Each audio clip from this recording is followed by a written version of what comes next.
Okay, we can now kick off the session.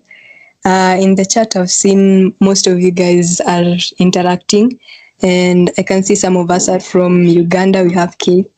Yeah, so everyone, you're welcome to the session. I'm Lilian Wanjiko from Computer Society of Kimathi, and with me I also have a co-host. He's called Boniface. He can introduce himself. Yeah, nice having you guys.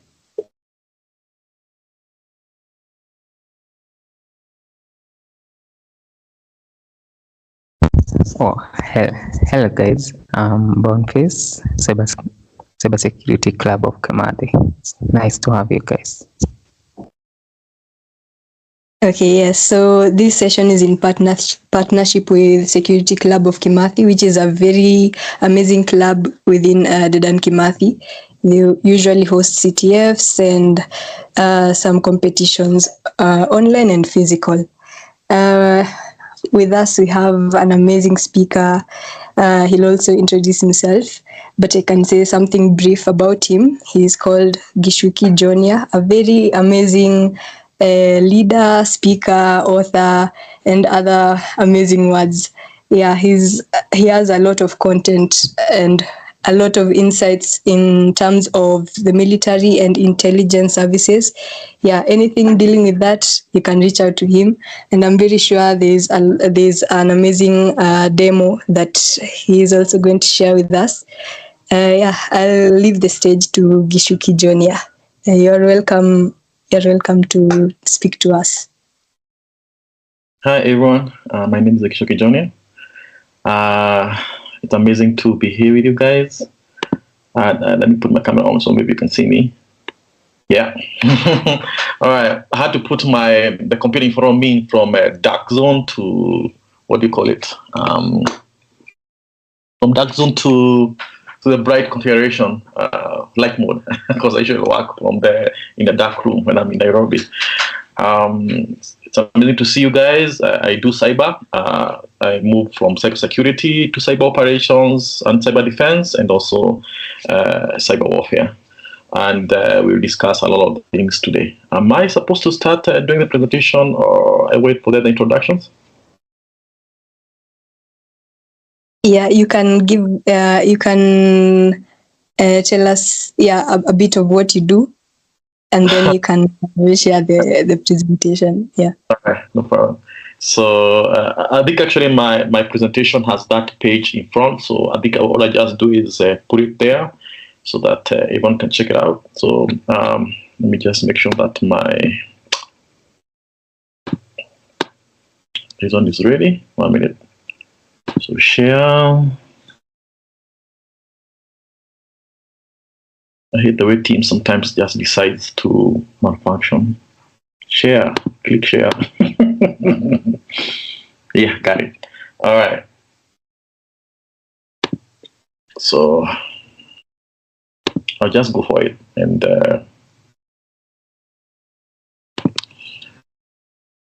push it from there. Sometimes the team just decides not today, because I use the app on Mac. See, like night has hung. All right. All right, so I'm the CEO of Onet Group, and also I'm a military intelligence designer at Cyber Rangers. And also I'm the chief elder at Jonia Books Unlimited, and also we have started a new organization. It's registered in Europe, and right now getting registered in the US. And we are going to start developing some of the screenplays, some of the novels into screenplays, so that we can have them on TV or even feature films. So that's what we're heading to. And I have a lot of background because I started doing cyber in 1999. I have about 20-something years in this field, and I'm hoping I can be in a position to transfer knowledge from what I've seen over there, and also from most of my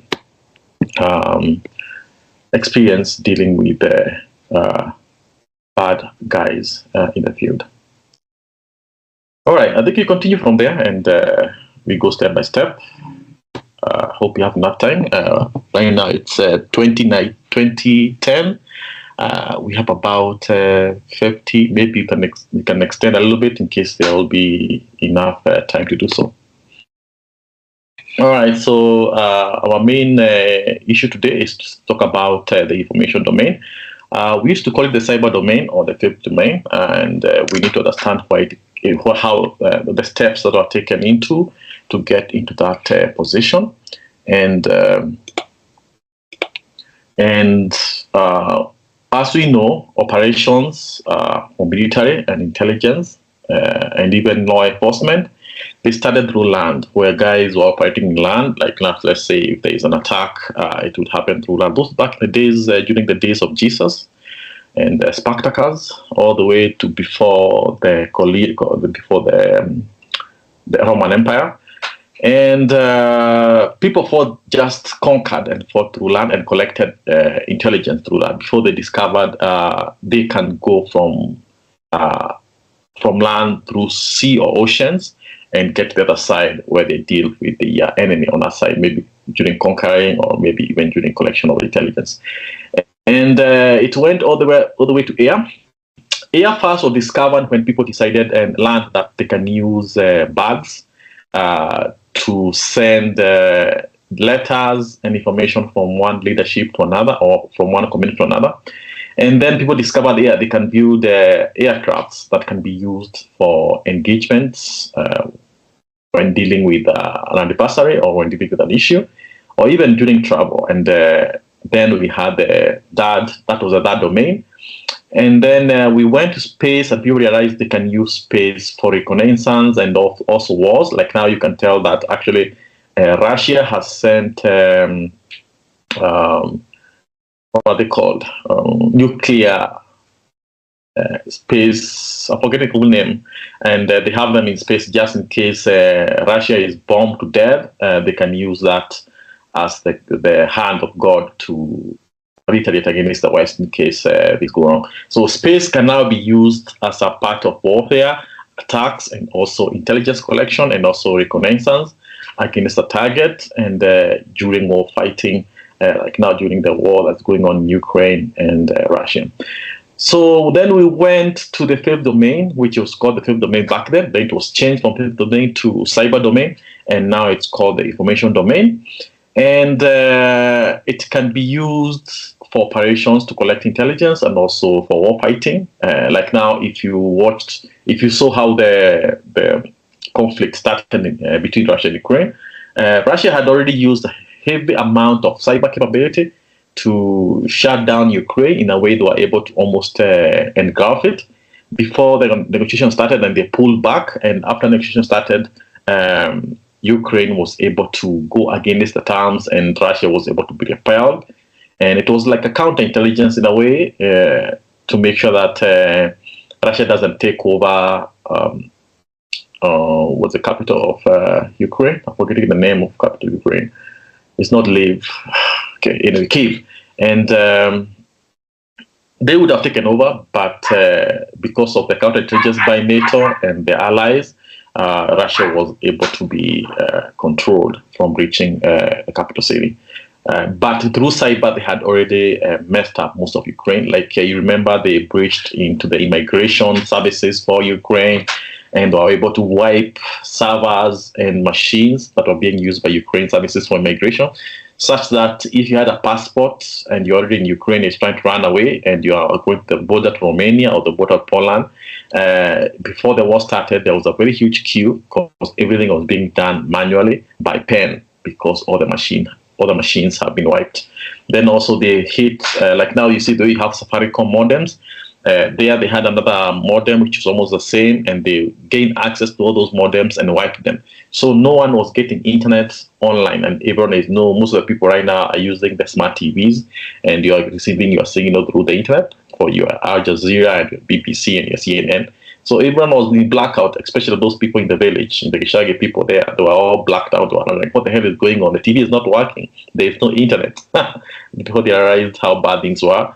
And also they hit Ucrom, which is like Safaricom internet, or Safaricom, main Safaricom kind of MNO there. It was called Eurochrome, and also they hid that also in a way that people were in the dark. They didn't know what was going on. So you find that the information domain is currently being used by a lot of law enforcement and intelligence services, and also military services, for operations during the war or during counter-espionage, and also during espionage, and also during counterintelligence. So those are some of the things we're going to discuss, and hopefully that we can get to understand how some of these things, some of these functions are used by these services. I'll be posting after every few minutes, and to see if there's any questions, so that we go smoothly all the way around. So, any questions so far from the introduction?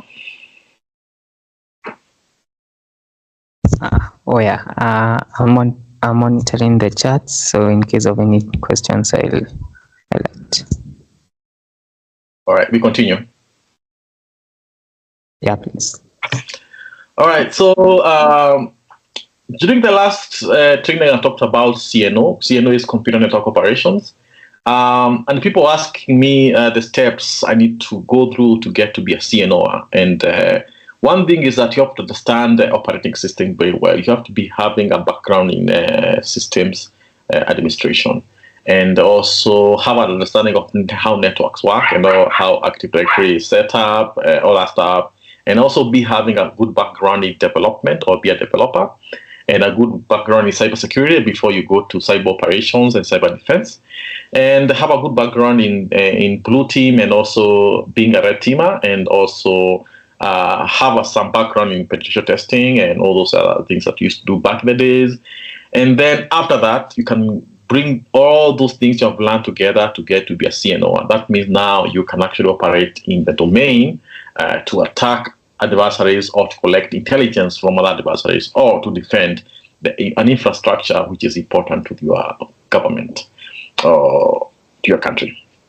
So those are the steps. It takes years of practice and learning, and also a lot of research to get to that point. Because one of the amazing things that I usually have discussions on development, like now, no more developers who develop websites. Ile siku umekimbia kwa duka.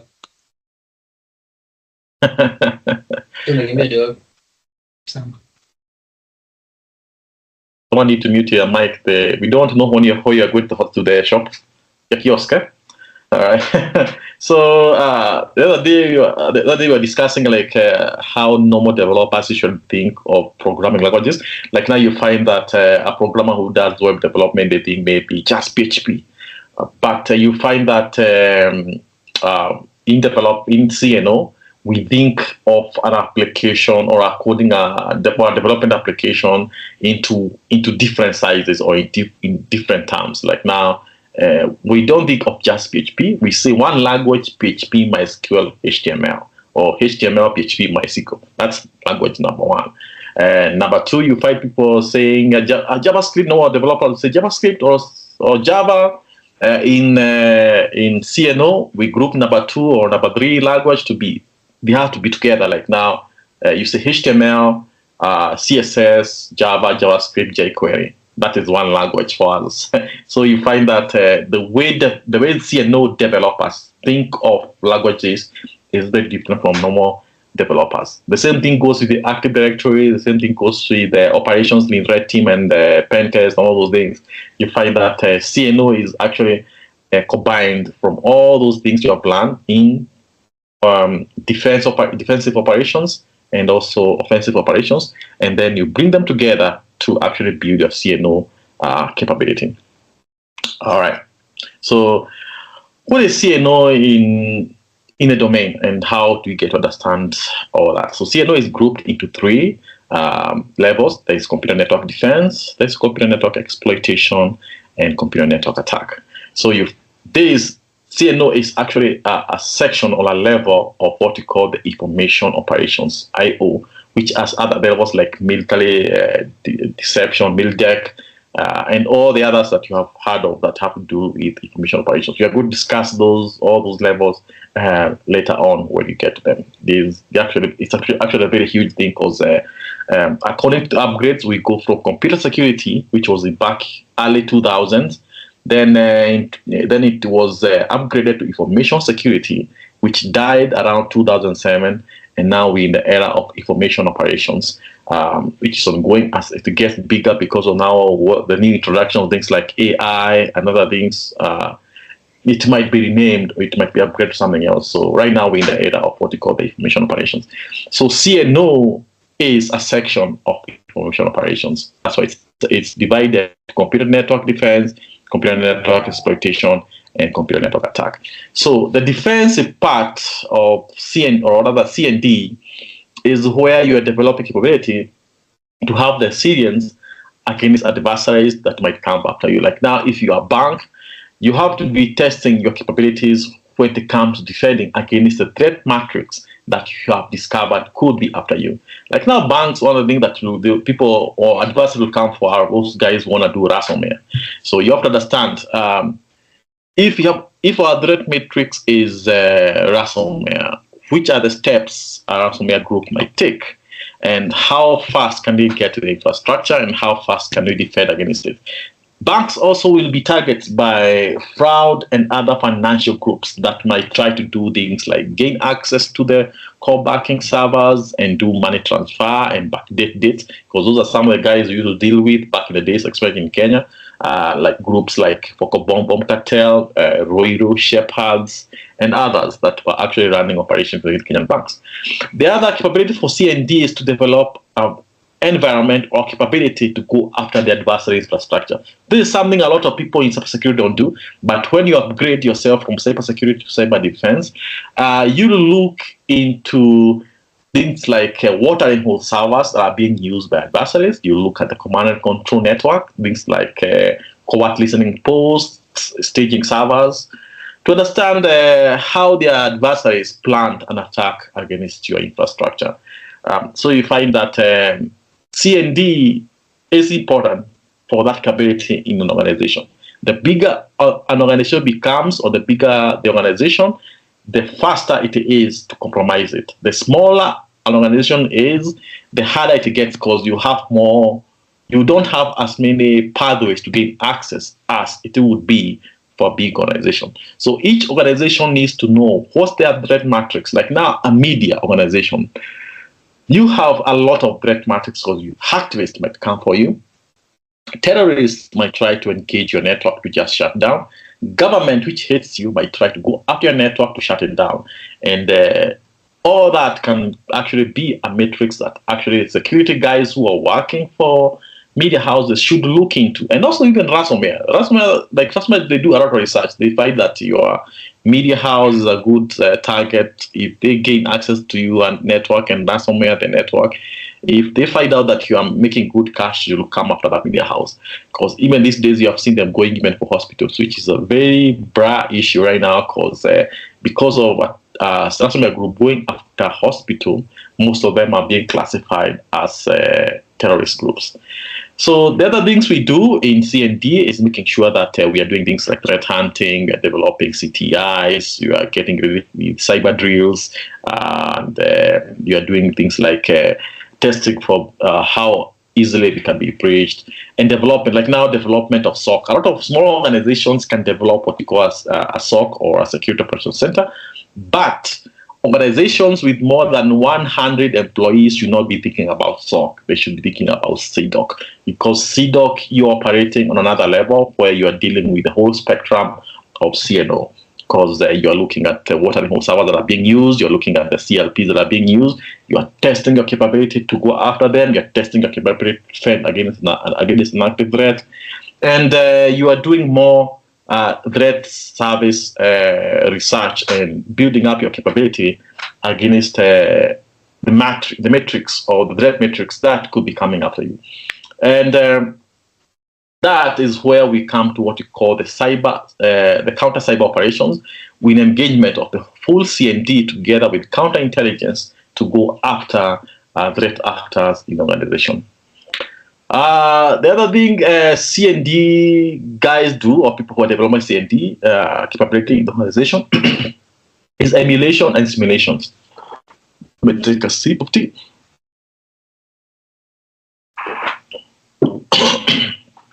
This is very important because if you have a team in your CDoc that is emulating what an adversary might do, you can actually be in a position to have a team which is just checking the steps the attacker does in the network to reach the objective, which is very important because it actually hones their capabilities to know what to do in case of such an intrusion. It's a very important aspect when you're developing your CDoc in your organization. Then you have computer network exploitation, which is also called the CNE. This is where a military or a law enforcement or an intelligence organization will offensively collect intelligence via cyber. For those people who have read most of my books, you can see that DOD and DMI, DOD is Department of Defense, and DMI is Directorate of Military Intelligence. They are building capability to be able to have teams that can collect intelligence remotely on target. Like now in the story, for those people who got the copies and those people who want, actually need copies. I have so many copies right now in the house which are just stranded in Nairobi, and I'm like wondering where am I going to give these copies to. So in case you need copies, just let me know and let me know how I can get them to you, especially if you're in Nairobi right now. So in this story, you can see that DMI and DOD are trying to develop capability to collect intelligence against an organization in Ethiopia that was brought in by Israelis. The first question the CDF asked them was that why did these guys not develop this company or this factory and this company, this defensive contracting company in Nairobi, and they chose Ethiopia, Addis Ababa. And so the choice was that let's look into a way we can develop computer network operations to be in a position to do exploitation of this target network so that we can collect intelligence and see what they have been building. And then as they try to build this capability, one of the employees, who is a Syrian, steals some devices at the airport when they were delivered from Syria. And they're wondering now, is this going to be a counter-terrorist issue in Nairobi because the guy is connected to some jihadis in this league? So you find that computer network exploitation against this target would have been very, very important for DMI and DOD to have information on what if they have an event coming in horizon and how they can use the intelligence they have collected to stop it. And that's why CNE becomes very important. And then they come to a point in the class, they realize that they don't just want to have a normal conventional cyber warriors or cyber army. They also need to have special operations cyber capabilities. Because like now, if you look at Russia they have the very good cyber special operations capability from GRU, and those GRU guys are running some sophisticated operations in Ukraine and also around the West, and you can see the differentiation between them and operations conducted by GRU in special operations capability, and those distinctions are very, very important if you're learning cyber warfare. So you find in the books, they are trying to develop this capability for the nation so that sometimes those special capabilities, those special warfare capabilities can be used in cyber to collect vital intelligence that can support other issues or other operations happening in the country to stop an adversary from reaching their objectives. So you find that CNE becomes very important for intelligence community to support signals intelligence in transit and at rest, which is very important because like now, if intelligence services are able to collect intelligence against devices remotely, it would actually be very hard to actually see a lot of kidnappings because like now, after the demos, there's a lot of kidnappings around the country. And the problem you're having is that our guys have a problem collecting intelligence remotely. So the only way they can collect intelligence against people that actually actively try to counter the presidency and his issues is that they are doing it online. And without capability to collect intelligence and get those people who are planning all these things, the only thing they can do is grab a few people and ask questions, which is very awkward because you see you are doing this to your people who are in the same country when intelligence services are not supposed to be doing that locally. They're supposed to be doing that overseas, in war-torn countries where guys don't use devices like phones and laptops, like in Yemen or Syria, all those places where it's supposed to be like that because that's a war zone. But if you are running operations in a civilized community where people are using computers, they're using devices, you can get into their community and actually be in a position to know what people are planning without having to grab and snatch people off the streets. So computer network exploitation becomes very, very important right now in this age information era for military and intelligence services to reach objectives and stop bad things from happening in a nation. Then you have computer network attack. This is destruction. Like now, let's say an example, you find a media house, and this media house is doing disinformation to the country, and you're like, this media house, like let's say Al Jazeera is using whatever it has to help and support terrorist activity. You can gain access in the network, collect all the intelligence you need, because for CNA to work, you have to have already done a complete CNE. In a way, you are already inside the whole infrastructure, from the main primary network to the secondary or backup network, or DR, what you call disaster recovery. And you are able now, after this, a sign-off is done, maybe on the presidency level, or maybe the head of the military or the intelligence, and a sign-off is done that now the adversary has become too much. We have every data we need. We can destroy the whole infrastructure in a way that we put them back to old age. Like now you gain access to our network, which is being used by media house. You collect all the intelligence, then wipe all the computers' hard drives in a way that they can't boot. There's no data, there's no operating system, and there's no backups. You know what happens when a media house is blacked out like that? Even a bank, your bank is blacked out like that. And that's what you find that like the Russians were doing during the first initial operations to gain access to Ukraine and take over Kyiv. And CNA becomes an important aspect, mostly for military, than actually intelligence. Because intelligence mostly is about collection, it's not about destruction. And so CNA becomes primarily important for military organizations to be in a position to run attacks against an adversary before using what you call mid-space operations in the ground. All right. Any questions so far before we go and understand the importance of this domain, the importance of the CNO in the information domain? Okay, so in the chat, I've seen some people who are requesting a copy of the book. I don't know if they're within Nairobi. I think maybe you can address that. But if you are from Nyeri and everything, if you are within Nyeri, Embu, those areas around Nyeri, there is something we are planning next year. We'll talk about it at the end of the call. Yeah, so maybe you could address the people from Nairobi. Yeah, if you're in Nairobi, just let me know. I usually go to Westlands during weekends, like Saturday. Even actually, if you meet me in the streets, I always have a book in my bag, like books in my bag. Like every time I go outside, sometimes I get stopped at market by someone I don't even know. I'm buying something, someone stops me, Chucks, your Chucks? And I'm like, yeah, do you have a book or something like that? I usually just give a book, even sign. So if you meet me and you have a plan somewhere, you want me to come and bring you books, I'll definitely do that during the weekends. But if you meet me anywhere and you know who I am and you can stop me, I can always give you books. If you want to have a dinner, you have people already organized and you have a dinner somewhere and on a weekend, I can always come and tell me, bring 10 books with you. And if you have them, I'll come with those 10 books and sign for you and answer any questions that you might have. Just don't kidnap me. So you can't trust people just like that. But in case of anything, just let me know. I'll bring books and sign them for you and answer any questions you might have. By the way, Connect Back series is actually being adapted into TV show. We are writing the screenplay right now, and we are pushing the pilot screenplay, which is almost done.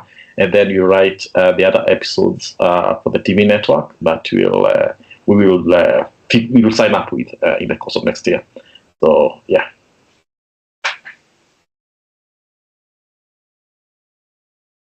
Any other question?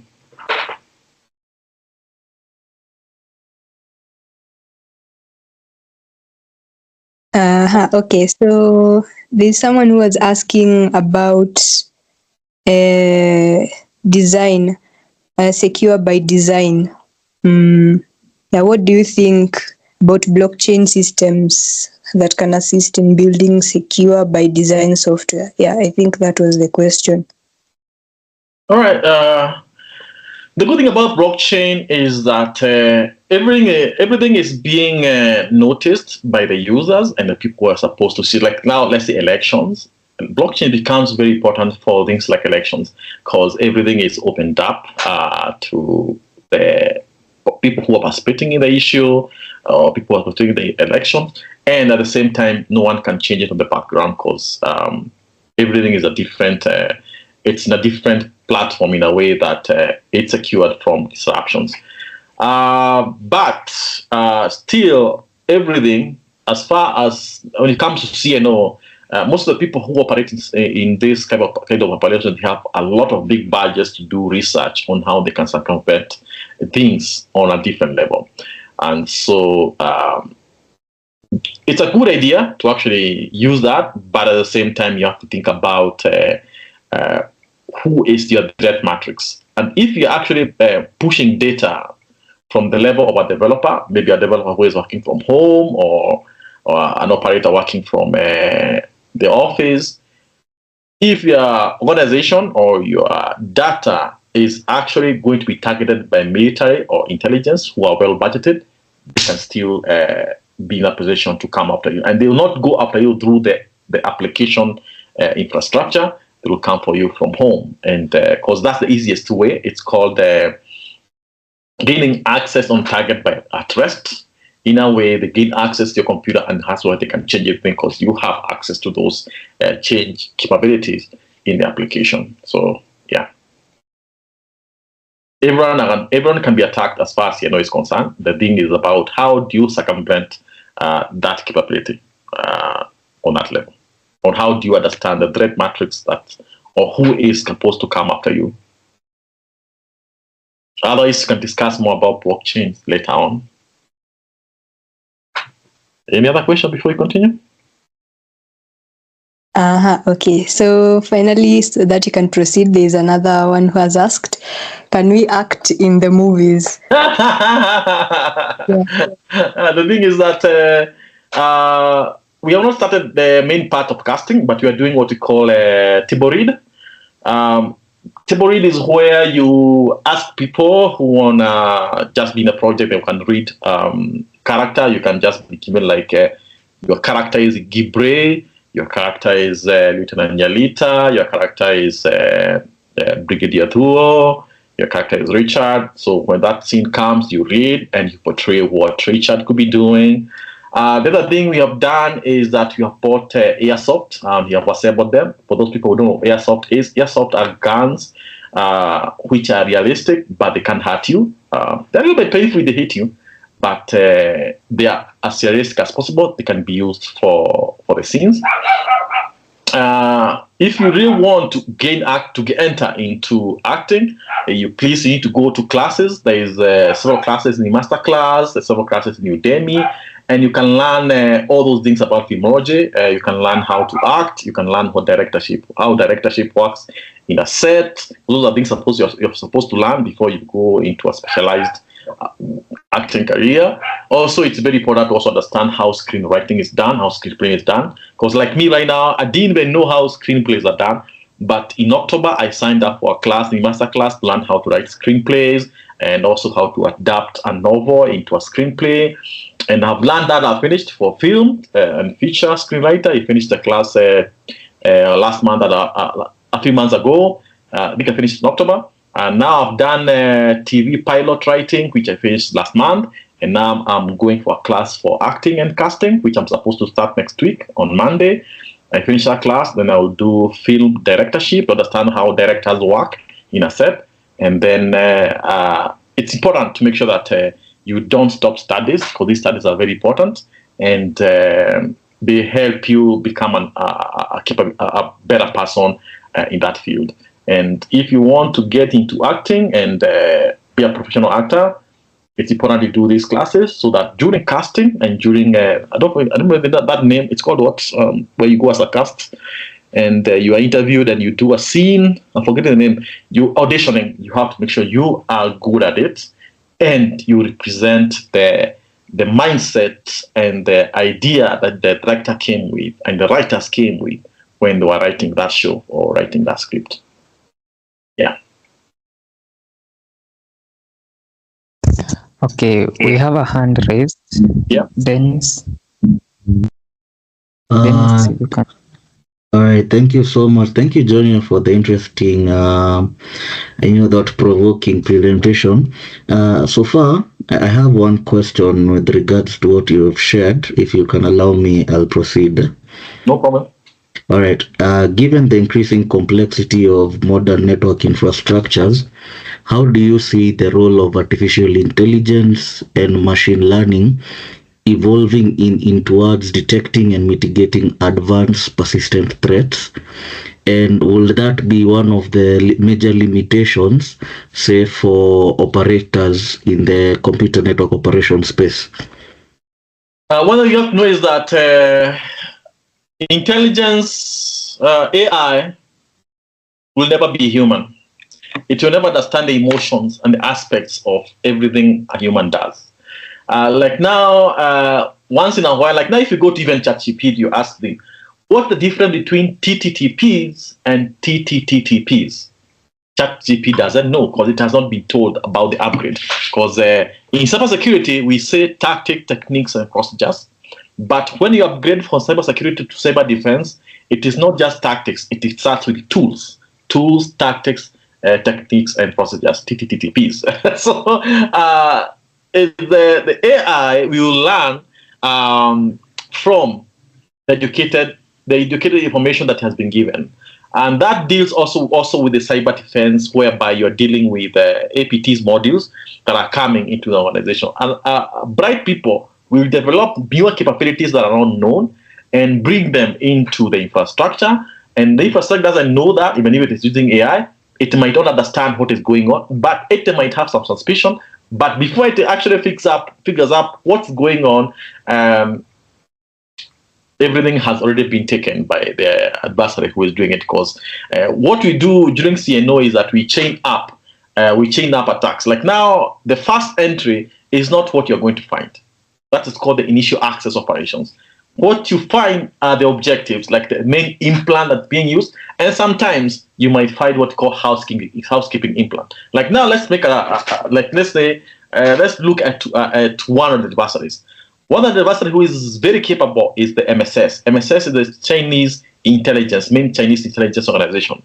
And the funny thing is that for the most of the operations that have been in where we are countering MSS, we discovered them because a ransomware guy came in the same infrastructure and did something. And during now the red hunting, we're like, holy cow, that's a housekeeping implant that has been dead for the last 1 month. It has not been activated for the last 1 month, but it's actually been used before to bring other follow-ons by MSS. Because you are looking at the source code. When you look at the PE is a portable executable. When you look at the PE, you are able to tell the coders and what they actually worked on and tactics being used in that PE and the techniques that are being used in that PE and how they can correlate with an adversary that you have been tracking. And we find a lot of MSS adversaries after a ransomware or another adversary has done something stupid and are discovered. So the thing is that no matter what we do with AI, no matter what we do with machine learning, it will not exceed the intelligence of a human being and the emotions of a human being.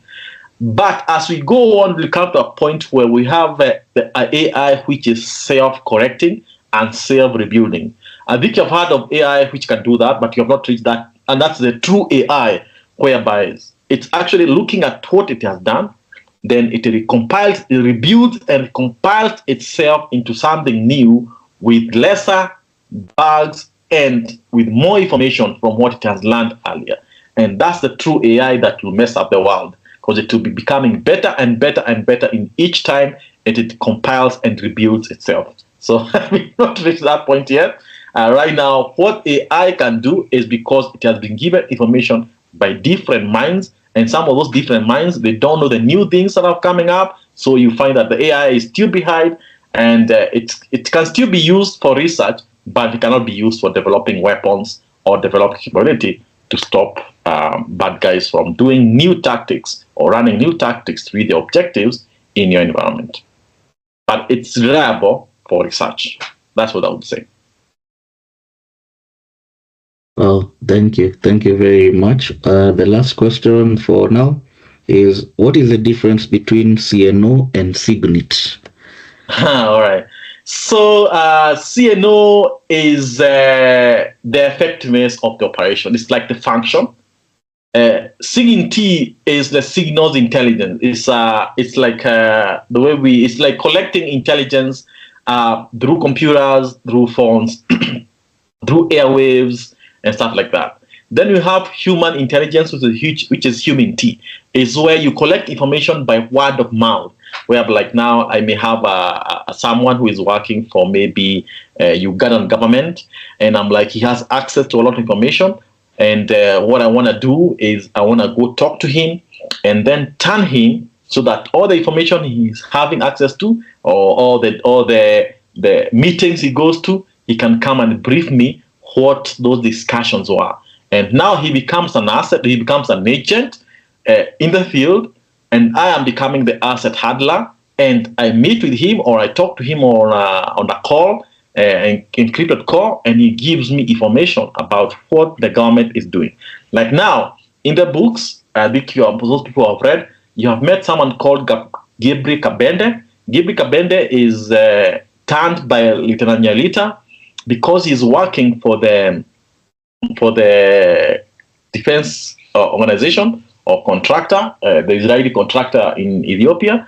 He gets turned by Lieutenant Nyalita because he is stealing memories, hard drives, and all those things that small these guys, support guys, might try to steal in an organization by opening a computer and stealing them and selling them at the border. So he was used to steal from Addis Ababa. Then do the weekend, he drives with his friends to Moyale or the other border towns, and then sells those devices to brokers, and then those brokers bring those devices to Isli to sell at a higher price than what they bought at the border from Gipri and the other guys.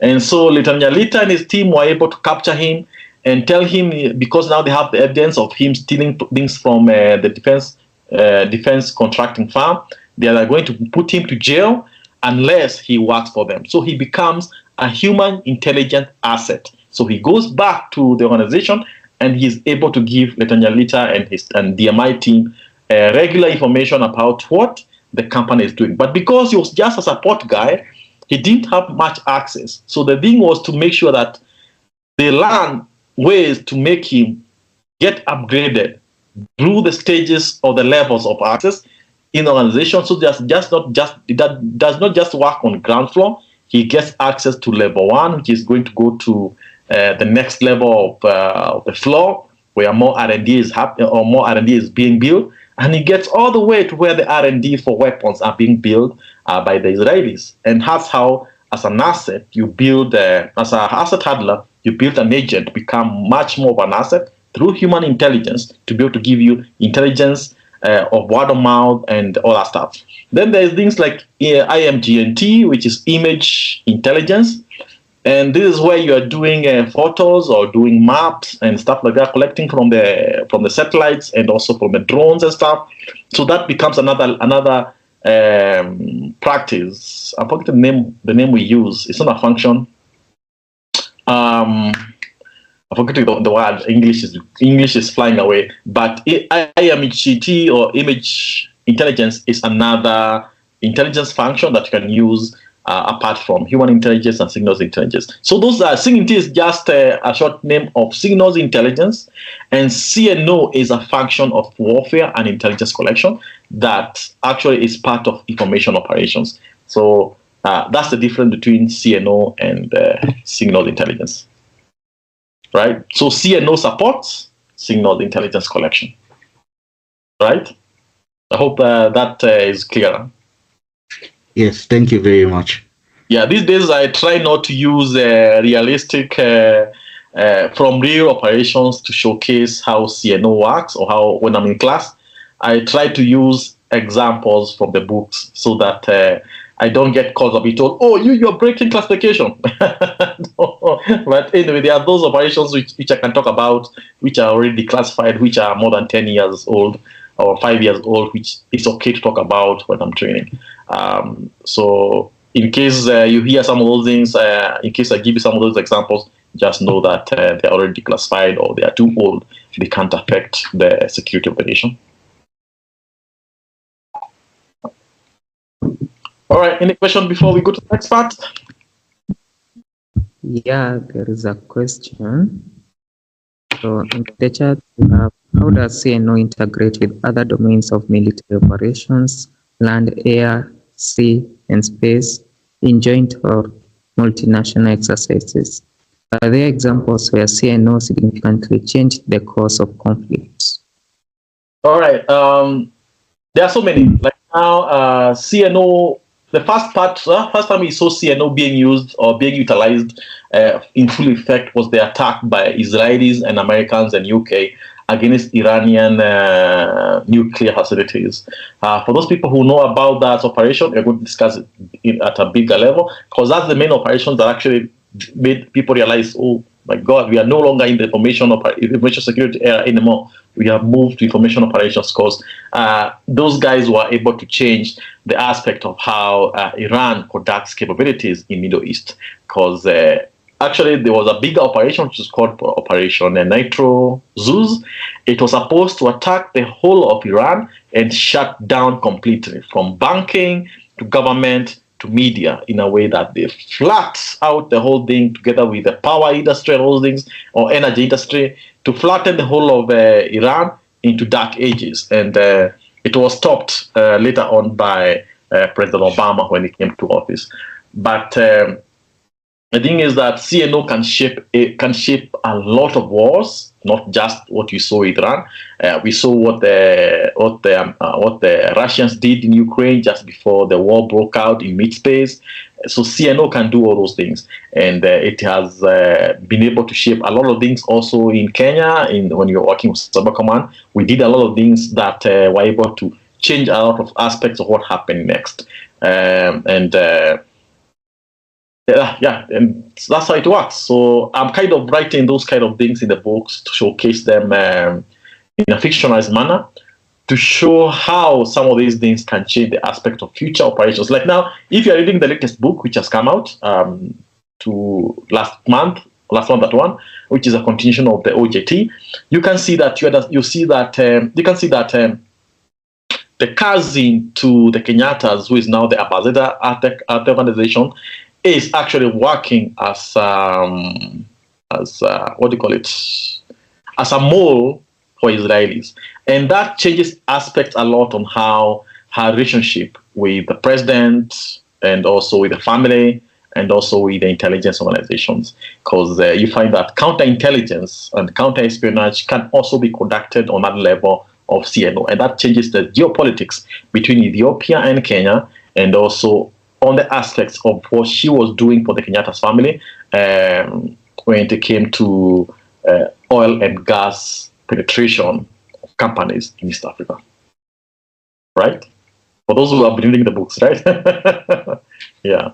So that's how it goes. So those are some of the examples you're going to see in the books, and also because they are coming from real operations conducted in East Africa. Another question about something. Number 2.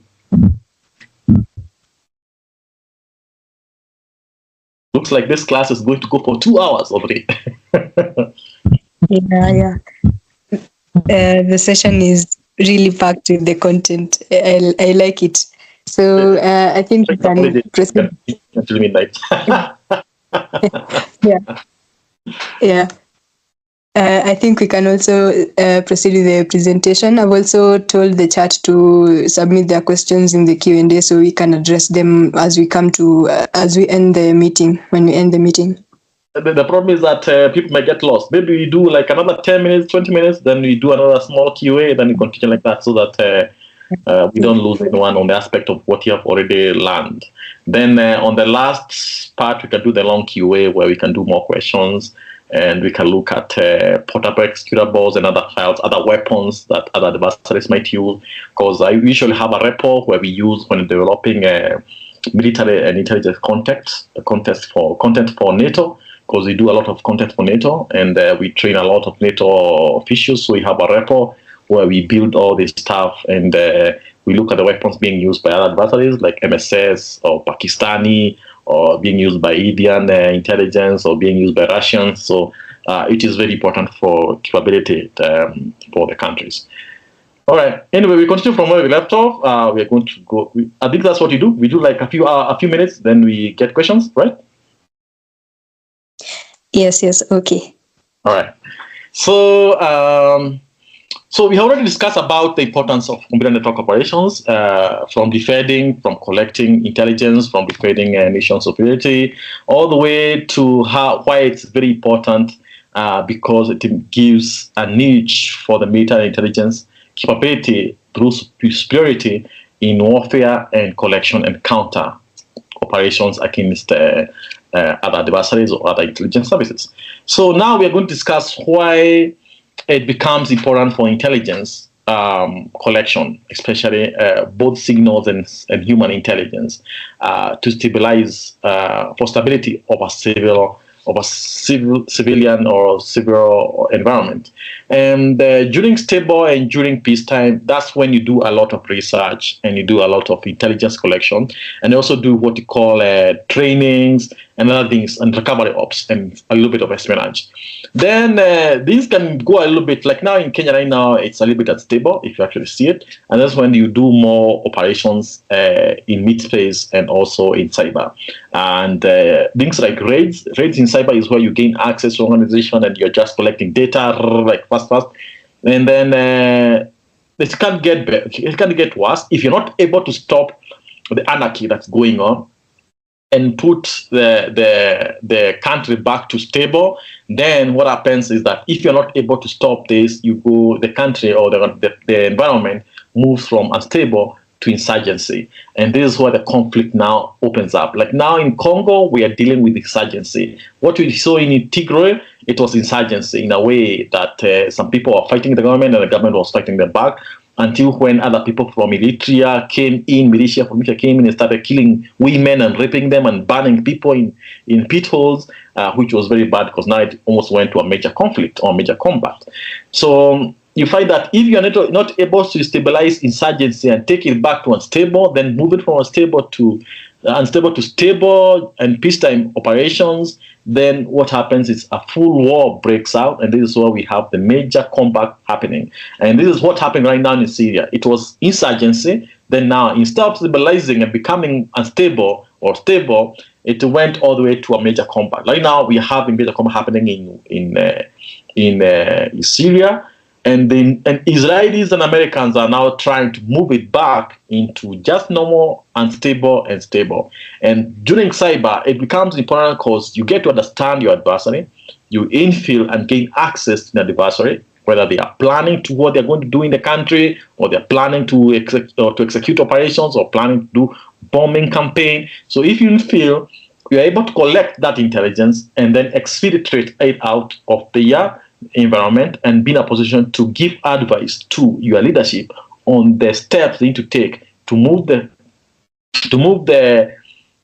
nation or to move the environment from a very unstable situation to a stable situation. And that's why intelligence becomes very important for the military and also for the intelligence to make sure that they decrease and de-escalate the violence that is coming to the country or to the nation.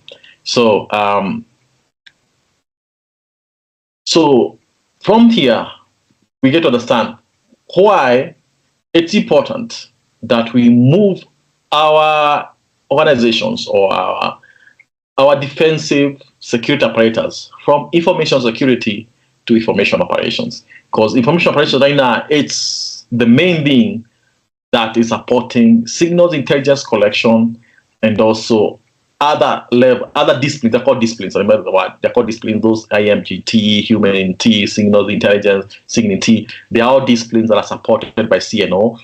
So they need to develop capability to move from normal information security to information operations. Like now you will find some people who are still working for intelligence. They come and tell you, can you pen test for me a Twitter account? Like, why are you guys still in those levels of thinking capacities where we are still in information security? In information operations, we don't say pen test a Twitter account or pen test a social media organization or stuff like that, because those companies like Twitter, they have moved to high level capability. They have moved to CDOC. They have their own CDOC in their country, in US, and they are able to counter threats which are coming from places like SBR or GRU in Russia or IRGC from Iran.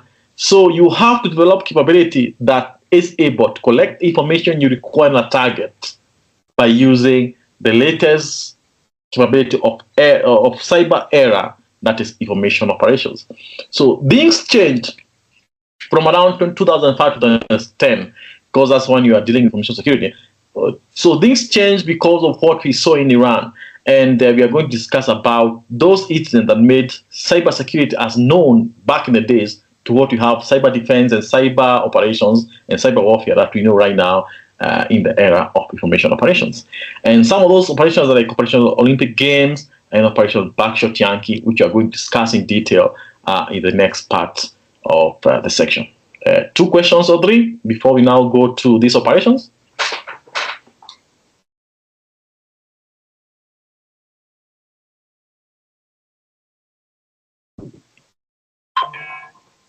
Two questions or 3 questions before we move to these operations and discuss how those operations changed the whole era from information security to information operations. Yes, we are.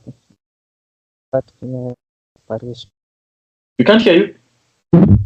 The operations. Okay, so far I've not seen any questions submitted. I think all is well. Someone has commented it is interesting so far. All right, let's continue another 10 minutes, then we'll come to it. All right, so Operation Backshot Yankee. This is when Russians developed a weapon which is called Agent BTZ. It was pushed around 2005-2006. It was pushed in a flash disk, and the flash disks were dropped at one of the Middle East barracks during the time of global war on terror in Middle East by the NATO organization, especially the US. And these guys from FSB and GRU, they dropped all these flash disks. I think it was FSB or GRU, one of them. I can't remember where, it was a long time ago. And they dropped all these flash disks all over the Middle East bases for United States. And guys were picking them up because they had music in there. But immediately you put the flash disk into your computer at work, it goes directly and executes and start moving like the way worms move. Back the day we used to call them worms. So it would laterally move from one machine to another. And funny thing is that it was detected when it got into the VPN that goes all the way to Department of Defense in the US. And that's when they started doing now investigations, or able to figure out the command and control network, which listeners were it was connected to. The listener was written in C# and some were written on Python.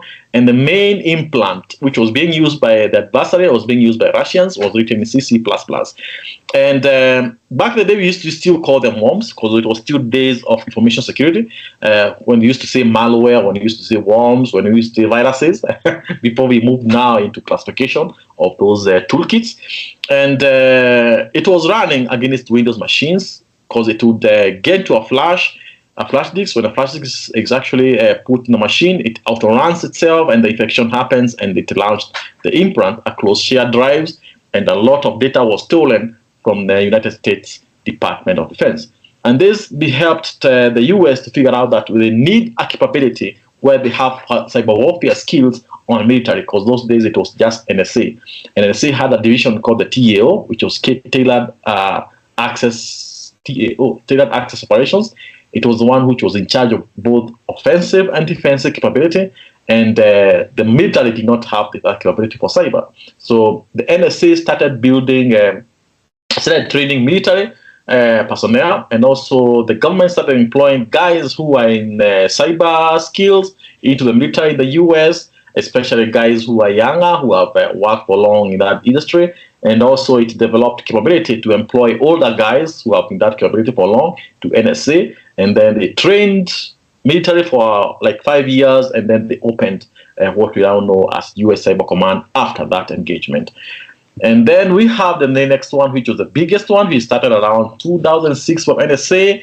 It expanded into IDF's intelligence called Unit 8200. And they joined together NSA, as well as they joined together with another organization from Britain. I forgot its name. It was something my computer or my NOC. They joined together and they developed the tool that's commonly known these days as Stuxnet. And they were able to go after devices and machines and environment in Iran, Natanz, and they were going after the nuclear facilities. Their job was to exploit networks that are actually for people who are working as contractors for the Iranian Natanz and other nuclear facilities, and then map the network.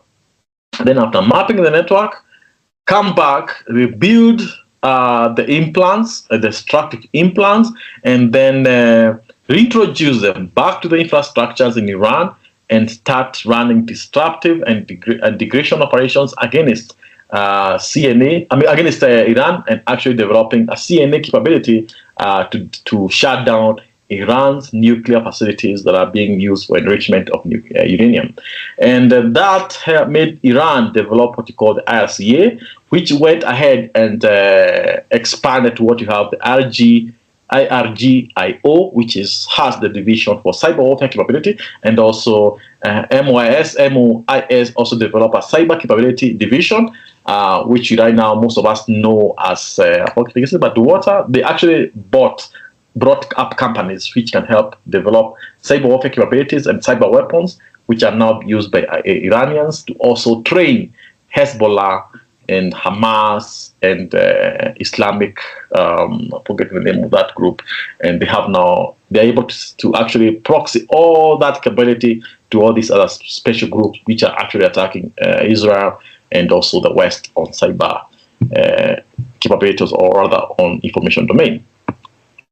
Then we have Russians going for Georgia, but that time Russians have not developed larger capabilities for this war, and but they were able to take out a lot of servers that are being used by Georgia, mostly servers that are important, like you have e-citizen, and they were able to take them down before they brought in the Green Men, which came and annexed some parts of Georgia back in the late 2000s.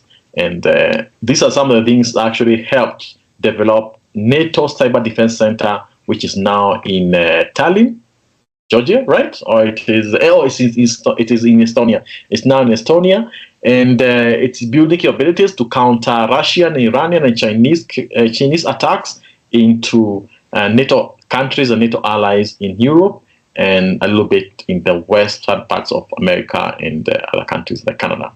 So every effect by the adversary has helped develop capabilities in that country. Like now in Kenya, the reason why Cyber Command was built back in MYCT, not the new Cyber Commands you're having right now where it is bureaucracy, the real one that was running operations in MYCT, it was developed because Anonymous Kenya was attacking websites for the government every day. So they would gain access, they would put what you call a web shell in the web servers, because those web servers were just two, and they were sharing so many sites at one go.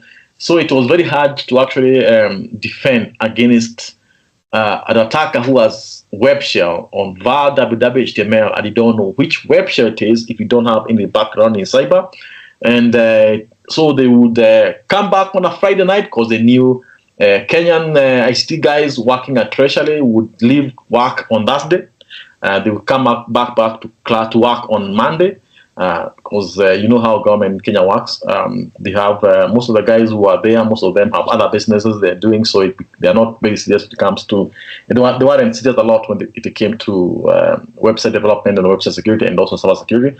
So they would come back on Friday and then go to the index pages and just change them into insults for the Uhuru Kenyatta's government. And then we find that 200 government websites have been defaced. Then these guys will come back, replace on Monday, Tuesday, they replace the website back to normal by replacing the index page and other things, but the web shell is still there.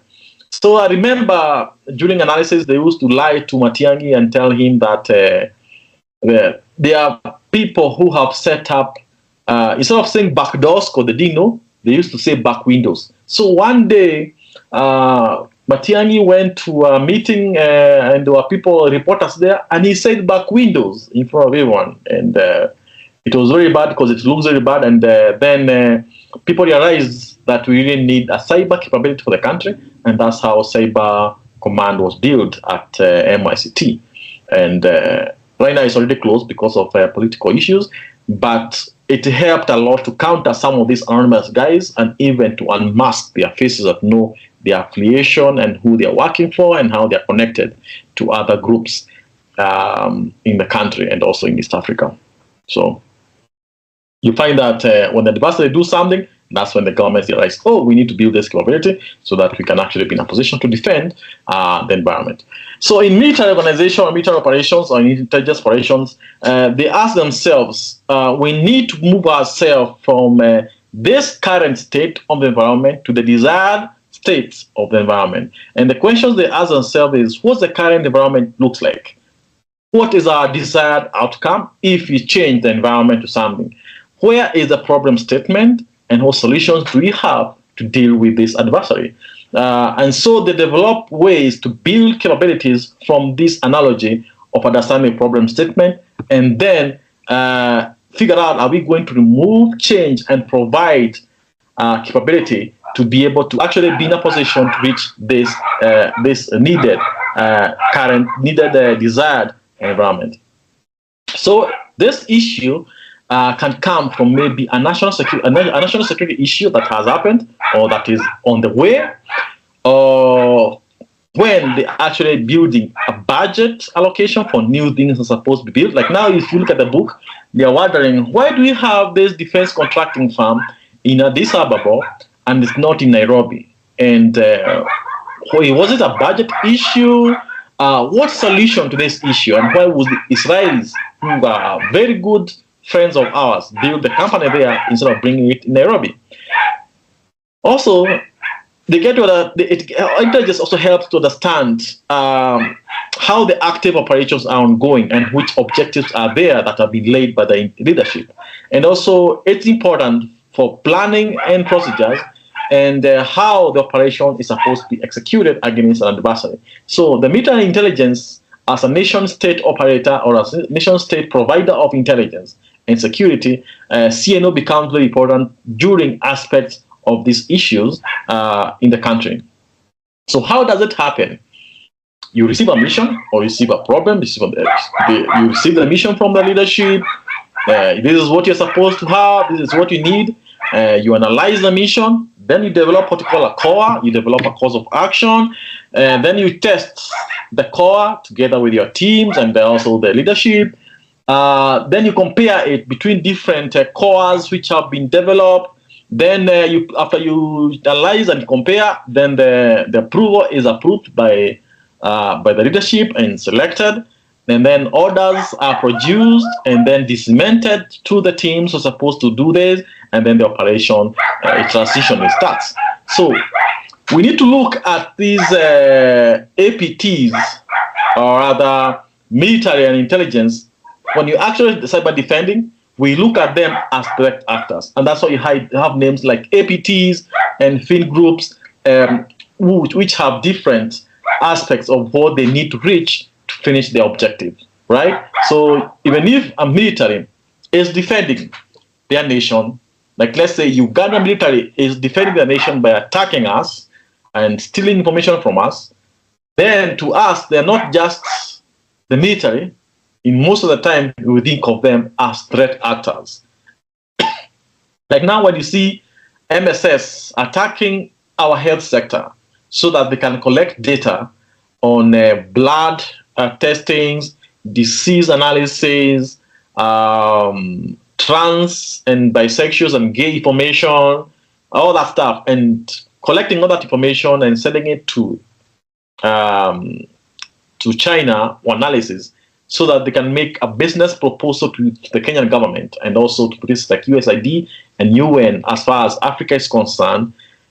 To us who are defending those networks in Ministry of Health, we think of them as adversaries, right? So when you see Iranians running operations in Africa to collect information against Ministry of Foreign Affairs so that they can collect information about the agents that are being recruited by Western countries to travel to Tehran to collect data. We think of them when they're attacking our Ministry of Foreign Affairs as threat actors, as TAs. So let's think of them as TAs so that we can actually be in a position to defend our organizations. All right. Any questions so far before you start looking at TAs? Okay. So the last time you guys were posting about the financial threat actors around East Africa. That is the last articles that you have on the blog on net. So do you guys have any plans, or is there any update on different threat actors that we have around East Africa, so that we just would understand the threat landscape around our region? All right. I'll tell you the truth. Because of security issues, we stopped tracking African threat actors.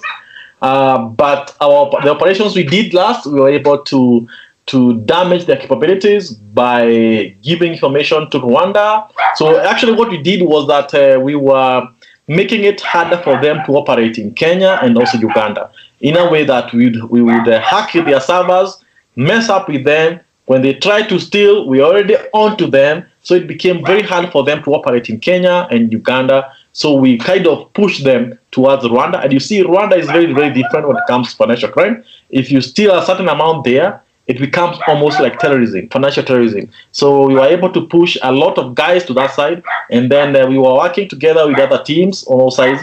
And we were able to get them apprehended in a hotel when they ran operations against Equity Bank and other banks in Rwanda. And most of them right now are still in a hole.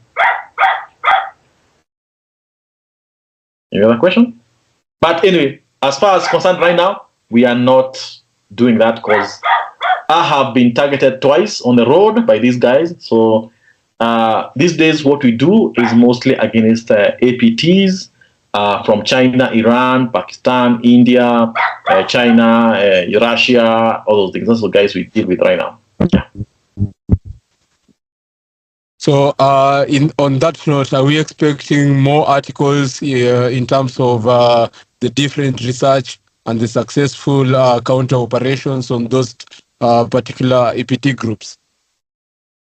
Hopefully we can do that. We'll see if we can actually be in a position to do that. But these days we really blog on that group because we try to minimize attention a lot because as military intelligence and military defense contractors, we try to minimize as much focus onto us by advising those services on how to defend. But what we do is that we work with other organizations to build capabilities for them by training them and giving them CTIs from the latest modules you have seen in the field. And it's also having a class like this where we have a discussion.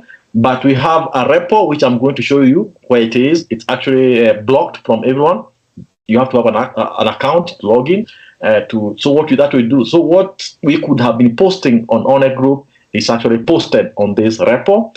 And it's almost like a blog. It has the samples, it has the analysis and information about these threat actors. And it's going to be a very good eye-opener for everyone. And if you want an account, I can give you a 24-hour account. And you can get whatever you need, and then you can request maybe later for continuation of access. And so we try to do that right now against APTs and a little bit about field groups like ransomware groups and others.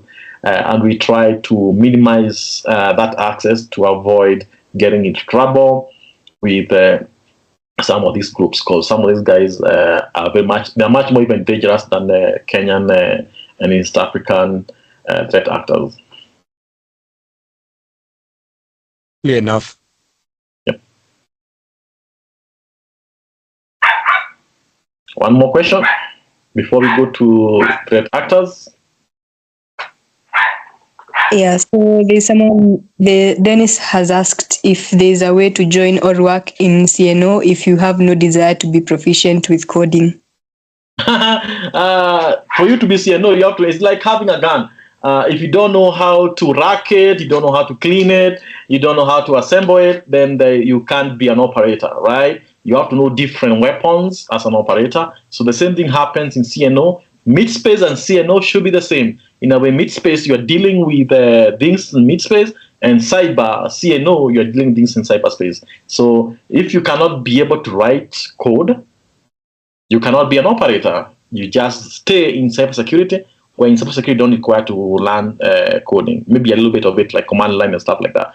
But in CNO, as an operator, you have to be deep in this era of all this stuff.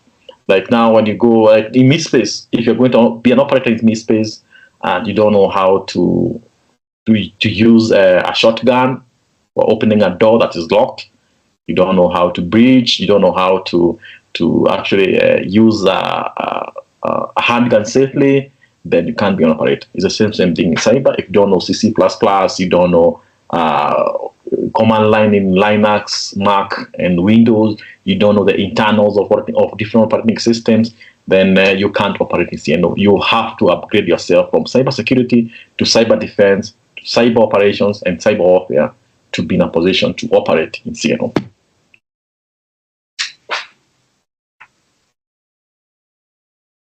That's it. I think those are two questions. We continue, right? All right. So, yeah. Yeah, you can proceed. All right. Thank you, guys. All right. So let's look at them as direct actors. So financial groups and crimeware, we usually call them crimeware or fin groups. It's supposed to be in capital. I don't know why I didn't put any capital. Fin groups are like guys who are doing mining. So certified guys in a network doing mining, and they are trying to load crypto or crypto loading from the infected computer so that they can actually be in a position to either do things like cryptojacking or crypto loading so that they can actually be able to generate funds in their Bitcoin or Ethereum or other coins that might use. Other guys that actually in crimeware are guys who develop a botnet and then they use it for distribution of other things after you get infected. Like now you can go to a website like torrent.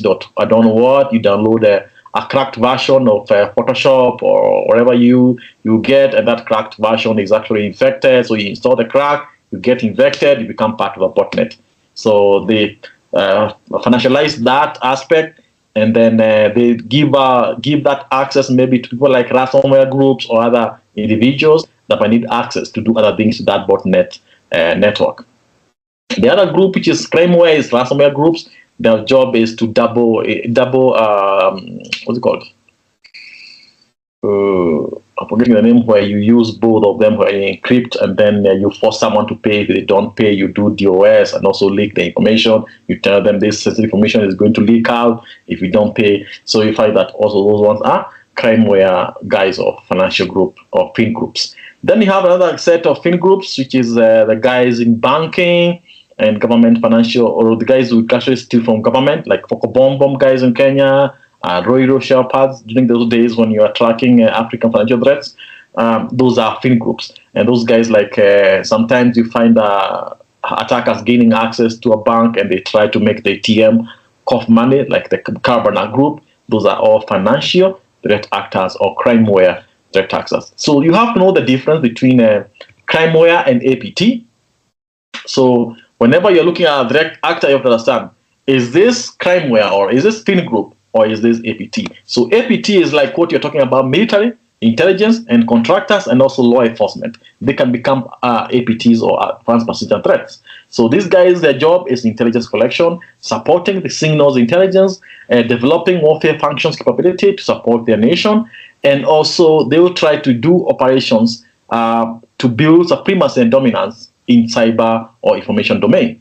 So when you hear GRU is running on operations, those guys are not fin groups. They are APT. So when you hear something like Emotet or ransomware group running operations, ransomware groups and Emotet and all those guys, they are not APTs, they are fin groups. And that's one of the biggest problems you have in cybersecurity in Kenya.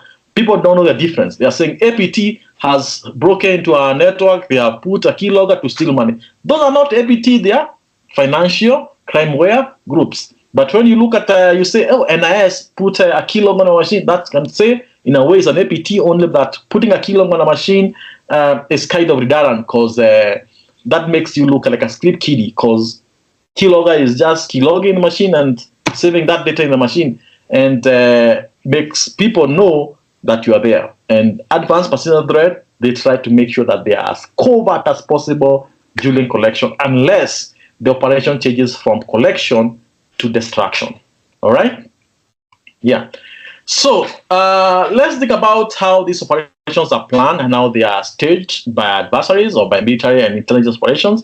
We have the stage 1 and stage 2 and stage 3. We have talked a little bit about stage 2. This is where you're developing capabilities after the mission is delivered or mission is brought in, and you're looking at a state problem. But before all that happens, there is something we call development of capabilities to understand environments that you're going to attack, and that's what you call the OPE and DOE and AOE. And you find that this is very essential for any intelligence capability, intelligence operations capability, to actually have a capability already on set, even if the mission has not been brought. And this can be done either on target, or the best way is to have a range where you're developing this capability and testing it before you go to stage 2. So stage 2 is where you're developing your CONOPS, you're developing your weapons, you're developing your maneuver, and also you are testing and developing your core in a way that it matches to what is needed by the leadership. And this becomes long, because this is where a lot of documentation is done and assessments are done before an operation is executed. Then stage 3 is where you're now developing weapons. This is what you call CNO tooling and development. And also you're developing the infrastructure that you're going to use for operations, and also the operations on how you're going to execute it. And also then you start looking at how the intelligence is going to be collected and identifying the center of gravity in case you are going to destroy the target or the adversary. And with that, all that intelligence and all that information that comes to you, you are able to have decisive action on how you are going to get all that data together to make decisions, right? So this becomes very important for people who are developing capabilities in military, people developing capabilities in intelligence, because it helps them define the environment and reach the desired state and the objectives of the leadership. It's called the commander's intent. So you have to understand military and intelligence should have different objectives or how they're going to reach their desired action. So the military will try to use ALGAP, which is analyze and retrieve combat power, generation options, array forces, develop a concept of operation, which is CONOPS, assign responsibilities during operation, and then produce a course of action so that they can reach the desired aspect of stage 3, where now decisions are made and objectives are reached and center of gravity is actually arrived. But intelligence services, cyber ops, is very different, because you are looking at how you're going to penetrate, then how you're going to exploit the network and the data you are getting, and how long you are going to be in a position to collect. Like now when you look at Chinese PLA do not involve housekeeping implants. Housekeeping implants are meant to be there and reused again and again, like silent, passive implants, in a way that you can gain access years later instead of actually penetrating like earlier before. But military does not do that. Military reaches their aspect, they finish, and they get out. But intelligence services like MSS, they will try to have long-term collection and subversion and capabilities to support other operations and also other intelligence collections disciplines as required for intelligence collection. So those are some of the differences that you see in operations when you are dealing with different adversaries coming either from military or from contractors or from law enforcement or from intelligence services. And it's important to actually identify them when you are running counter cyber operations in a network that is being targeted or environment that's already been compromised by these teams. You're not going to go deep in this because I can see time is it's now 21:29.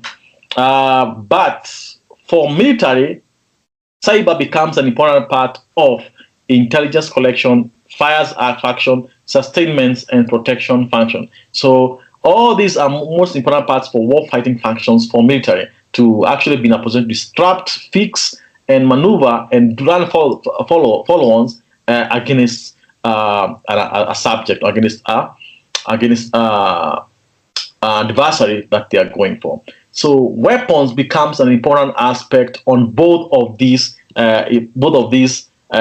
teams. Military, the way the military code their weapons, the way intelligence code their weapons, is because the objectives that they have on a target. So you find that all this comes together when it goes to development of weapons. And if you look at how these weapons are developed, you can see a certain trend by some of these threat actors when you start looking at the samples and the files or the weapons which have been grabbed online and assessed, and you can see the changes and the things that actually do to change the tactics, the techniques, and the procedures against these tools, right? So yeah, so we are going to look at how some of these weapons are developed by looking at those weaponaries already developed by adversaries out there, and we can discuss a little bit about them. And also, it's important to understand the infrastructure. A lot of people usually say, like now, when you have a server listening somewhere on the tools which have been ran, people in cybersecurity call them command and control. But when you upgrade yourself, when you upgrade from cybersecurity, you start seeing the difference, because we don't call in warfare, in mid-space and cyberspace, we don't call one aspect command and control. Command and control is the whole aspect, the whole infrastructure, or the whole ecosystem. So you find that in command and control infrastructure, when it comes to cyberspace operations, we have the cover servers, we have the dead drop servers, we have the staging servers, we have the control servers, we have the water angle servers, we have the team servers, and also what you call the CLPs, which are covert listening services or covert listening servers or covert listening posts. And this becomes essential because when you start understanding warfare and intelligence organizations or intelligence operations, you will be in a position to defend your organization in a better way than when you are just doing it on cybersecurity domain. It's important because right now things are changing very fast. You don't know who is coming after you. You don't know whether it's just ransomware crew. You don't know whether it is actually an intelligence service or a military aspect coming for you. So it becomes very important to move from cybersecurity to cyber defense, and then upgrading from cyber defense to cyber operations, and then penetrating into the warfare capability so they can actually be in a position to defend the organization at that level. And a lot of things are going to change on how you defend the organization when you learn all these things in the future. All right, questions and answers?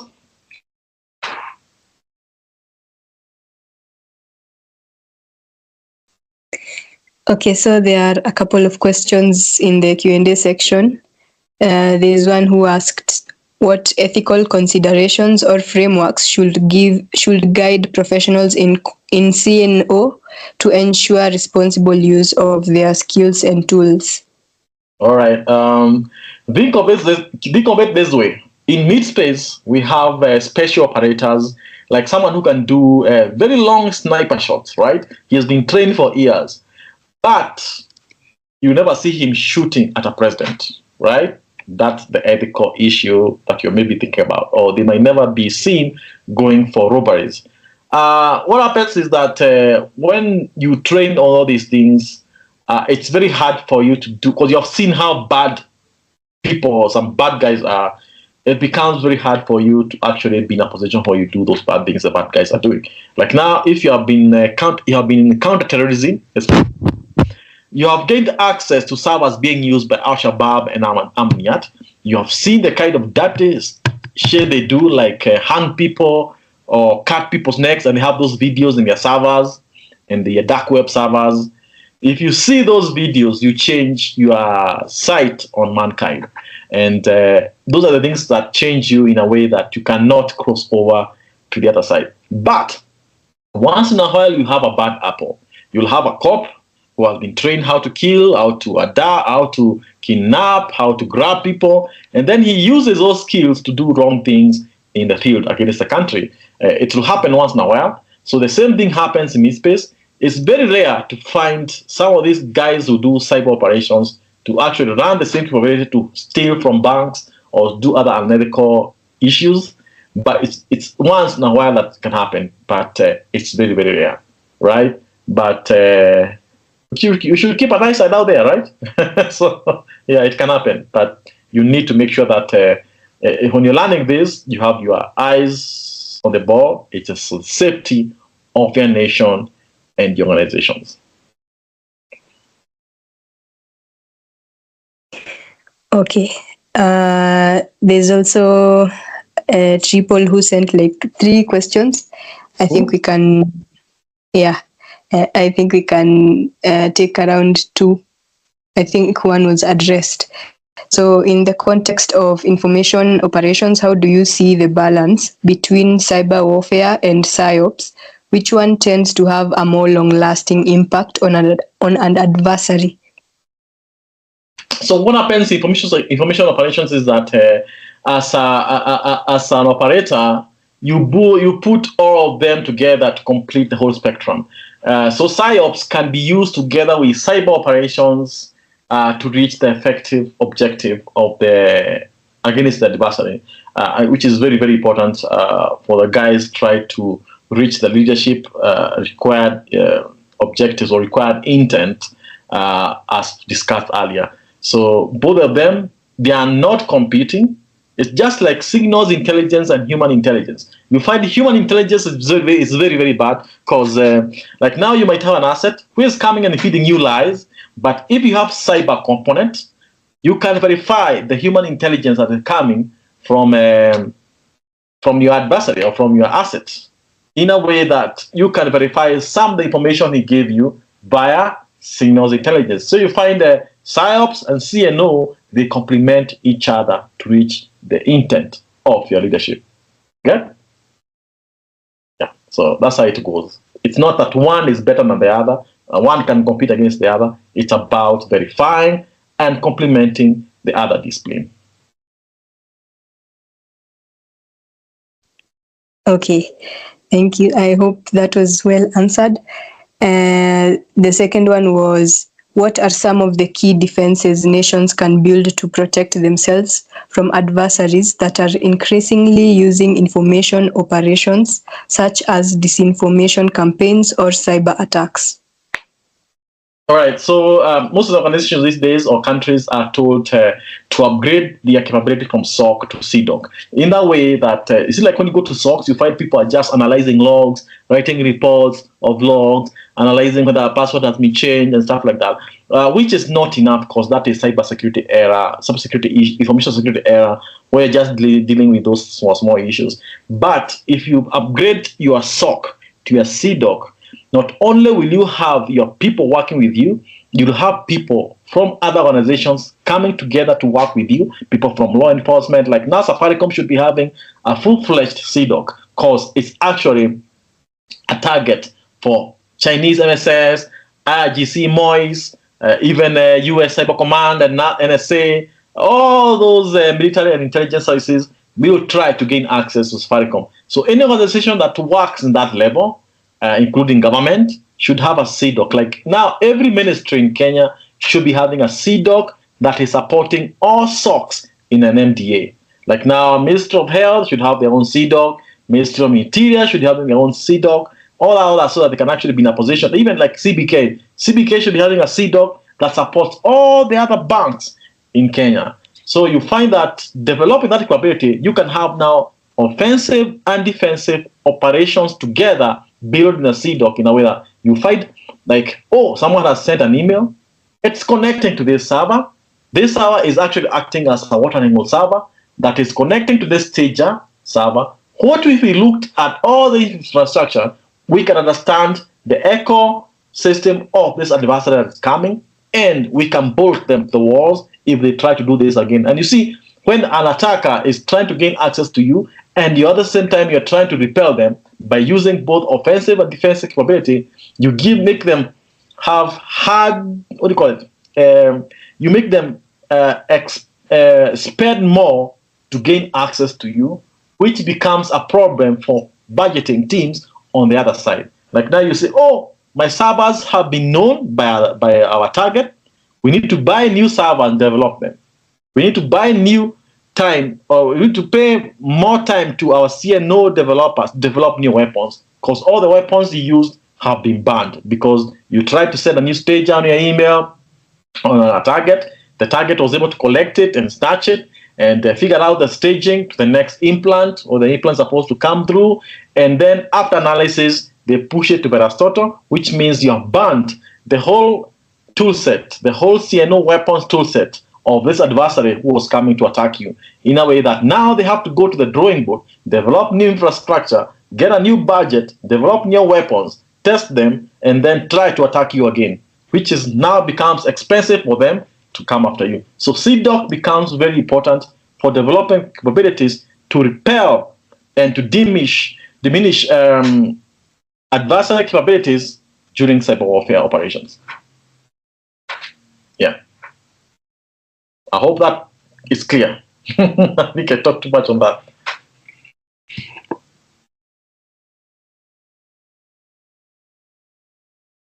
Yes, yes, it is clear. I hope the person has been answered. We have also two questions which I'll combine. Someone was saying, Rust as a language is taking over. Oh, sorry? Read the first one, and then answer that, then go to the second one. Oh, okay. So Rust as a language is taking over because of it being a memory-safe language, unlike C and C++. In CNO, do you guys use Rust? And if yes, what do you use it for? And if there's some attachment... Let me answer the first. Okay. Then we go to the next one. Okay. Very, very rarely you find adversaries using a language which can easily be decompiled. So you find a lot of people who are developing implants that are supposed to be hidden, where you don't want to be caught easily. You'll find they're using assembly and C++. So it becomes, actually, if you look at the weapons you're going to look at, most of them are written in assembly and C++ in a way to defend. It's something called DET, which is defensive evasion tactic. It's actually written a lot in the books. If you read the books, you see you talk a lot like that. That becomes very important because when you use a weapon in cyber once, you don't use it again. You have to have a structure where you have more weapons ready to be deployed, because immediately the weapon goes live, it can be caught, and all the research you've done goes just like that. So you find most of the adversaries who are very, very advanced, they don't use high-level languages. They try to use as low-level as possible developed capabilities. And you have to have different types of languages developing weapons to have capabilities. It's like using an AK here, tomorrow use a G3. So you have to actually have all those capabilities during operations in mid-space, the same thing to have the same capabilities during operations in cyberspace. Right? The second question was? Are there some attachment opportunities for cybersecurity guys that you can share? There are so many cybersecurity attachments out there that you can go for, but right now I'm advising people, cybersecurity is good, but upgrade yourself to cyber defense, cyber operations, and also all the way to cyber warfare to support your nation and also to know more, because cybersecurity is just 20% of computer network defense, but cyber defense becomes bigger because you get to learn more and operate on a different level. So, but cybersecurity is okay to do it, but if you want to learn more, upgrade yourself to these other disciplines. Okay. The next question was from Degwa. He says he considers himself a good programmer, and he notices a reliance on some specific languages, specifically C and C++. How do you, or rather us, as defenders, anticipate and disrupt such tool development cycles? That requires capability to understand both aspects of defensive cyberspace operations, DCO, and offensive cyberspace operations, OCO, to be in a position to grab these things as they are brought by adversary. That means that CDOC should have both DCO and OCO capability to disrupt attackers before they fully reach what you call beachhead. Beachhead is where you have access to the first initial access into a network. In military or intelligence services, we call it initial access operations. So if you are able to disrupt that and also capture the other weapons that are being brought in to the organizations, you can as well be blowing up their cover before they reach objective with their weapons. And when you're able to capture all those implants, the loaders, the droppers, the downloaders, and you reverse them, you see what they have been doing, and then you link them to various total, it becomes harder for them to bring those weapons. They'll have to use a different set of weapons, which becomes excessively high for the budget, because developing all those weapons and sequencing them takes time, testings, and the development time for the CNO developers, given the job to deploy that capability against you. So it's like think of it like this way. Think of it this way in mid-space. In mid-space, you have to have a handler, then you have to have a case agent or an agent, then you have to have an asset. So the agent is the one being sent to a country under NOC. NOC is an official cover. They go and try to observe and figure out which guys can be recruited. Then the handler has to be in a position to work together with this agent who is undercover, who is operating in the country illegally, to observe and know which guys can be recruited. Then the handler finds a way to recruit the agent that has already been observed as a good recruit to run for the operation. So if you go at the center of all this operation as it happens, and you destroy and leak this information, people die, and the NOC guy has to hide and run, which means you have destroyed 5 to 6 years of work in the human intelligence operation that was going on to develop this asset. It's the same thing in cyber. If you destroy a full sequence of weapons that are supposed to be used against you, what happens is that you destroy a lot of work, and you mess up a very huge budget that was allocated to finish and reach and fix this adversary, right? It's the same thing. So you always make sure that you are comparing mid-space and cyberspace when understanding an adversary. An adversary is coming from military, intelligence, or law enforcement. Yep. Okay. Thank you for that. I think we have 2 last questions. Yep. Nelson was asking the outlook of Kenya into the future when it comes to CNO and cyber warfare in general. How can we build that in-house capacity? And that's why I've been saying, guys, don't fully rely on cybersecurity. Cybersecurity is very, very small compared to all the way to the information operations. Try to upgrade yourself up. Learn. That's why I write the books. So I need people to upgrade themselves up. Because when you're working overseas, some of the guys overseas, I see the things they're doing and how backward we are in Kenya.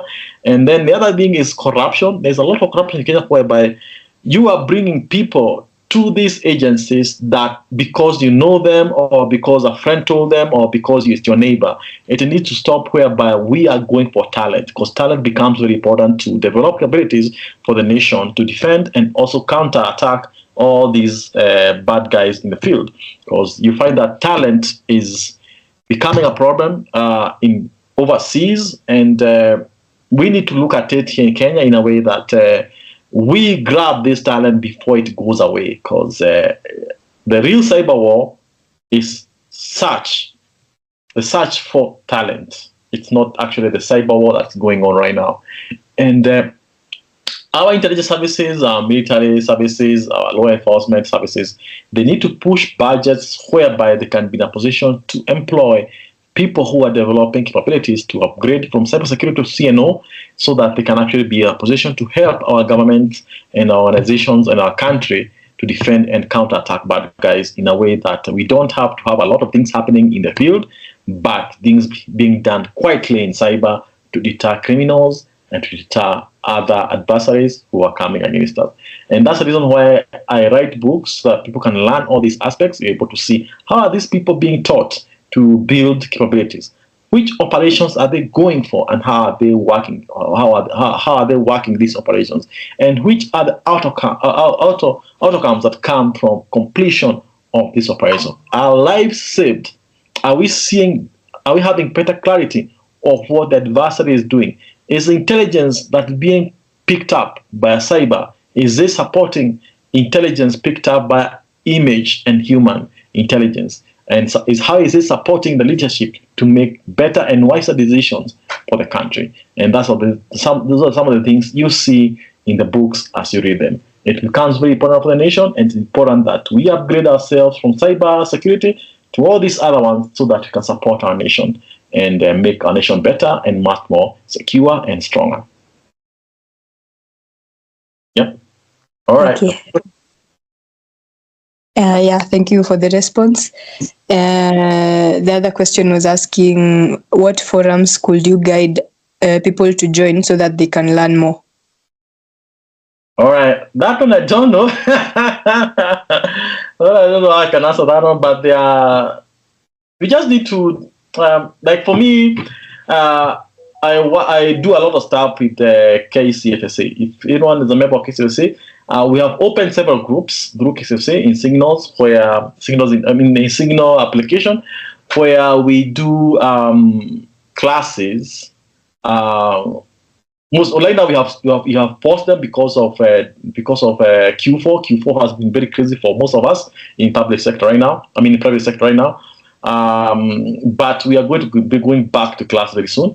All these classes are free. I usually train them for free. So I train from the beginner level of how you look at weapons being developed by different services overseas, and then you compare them. Do we have any kind of tendencies like this in Africa? All that stuff. So all that knowledge transfer becomes important for the people who are coming up, so that they can learn how to do all this stuff at beginner level all the way to pro level, including documentation and weapon development. So if you are a member of KCFSA, you can ask the administrators for KCFSA to hook you up in those groups in Signal, so that you can be a member and you can go back to class when you start again, most likely in January after Christmas, so that you can learn all these things together. I have not seen another forum, but there are some overseas. But for you to enter into those things, you have to be a trusted member of those groups for you to get in those groups. And it takes some years, but you have to show proficiency in what you're doing. Actually, some of the groups I'm in, they are very difficult to get in, but people still get in, and sometimes they are amazed that I'm a Kenyan from Africa. So, but I'm trying my best to make sure what I'm learning from them, when I learn other places when I'm working, I'm able to transfer that information via these KCFSA groups in Signal, so that you can learn. And there's one group which is called the Learners Group. That's the best for anyone who is just starting up. You can join them, and you can be in class very soon, and you can learn a lot of things from them. Okay, thank you.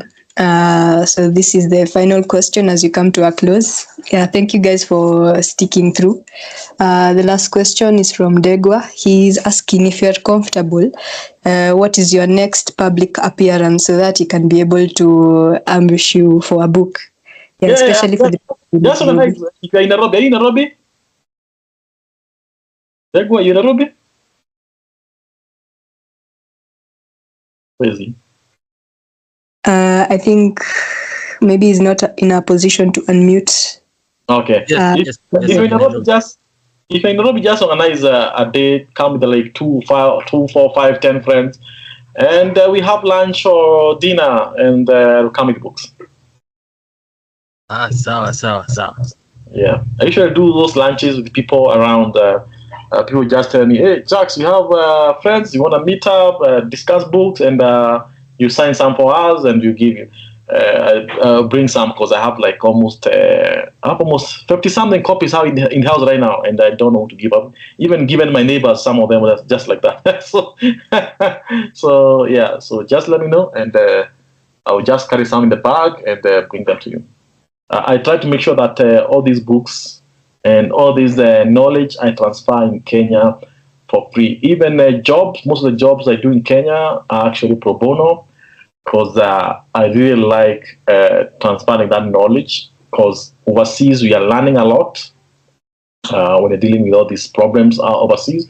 And it's a lot, and we are getting to communicate. Some of the people who are actually like in Ukraine, some of the people in Ukraine, we're talking to them directly, and you are seeing a lot of things that we never thought you'd see Russians do.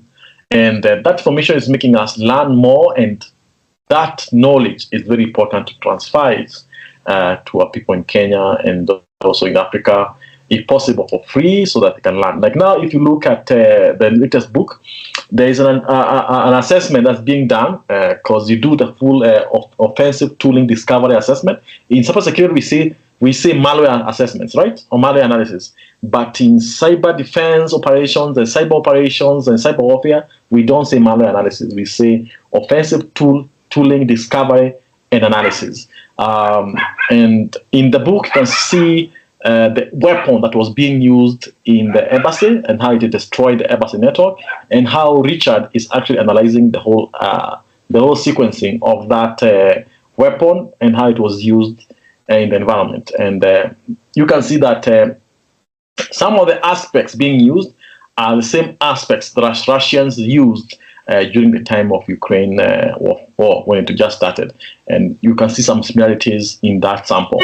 And it's a very important aspect for you to understand that when you're reading the books. And that knowledge is very important to transfer it from our guys to our guys from what you're learning in the war and all that stuff that's happening right now. And it's important for people to understand all these things so that they can actually have a better capability to defend our nation and our infrastructures, especially critical infrastructure that we have in the country.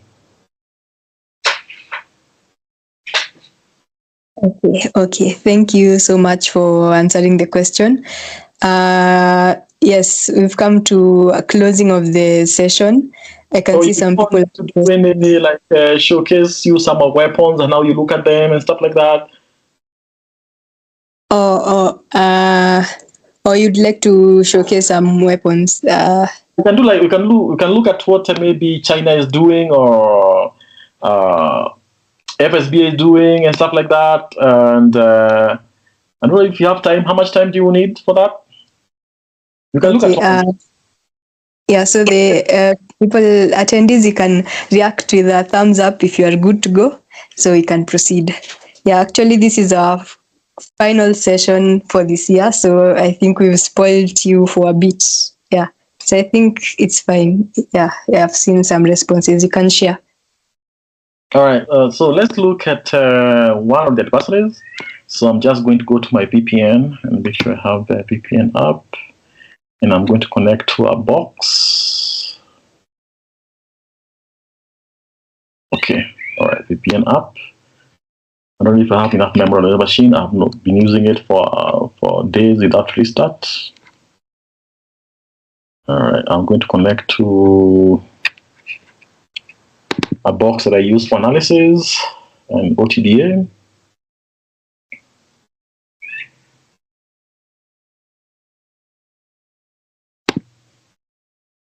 I have a neighbor who has dogs, so sometimes they bark very badly. So if I'm taking a class, I have to start again from where I started. Because those dogs are so noisy sometimes. And they are not so used to people. And it's a problem.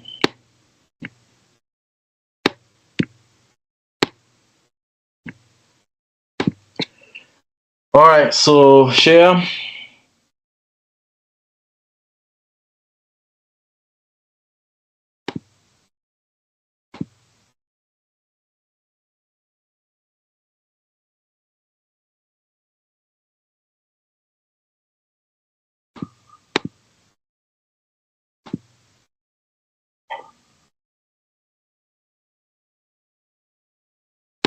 All right. So I'm going to use this machine to do some of this analysis. I hope you can see it. Yeah, it's kind of slow a little bit, but anyway, we can survive. I'm going to minimize that. Close this. Close this. Yeah. Yeah. This one goes here. Is there a way to minimize this?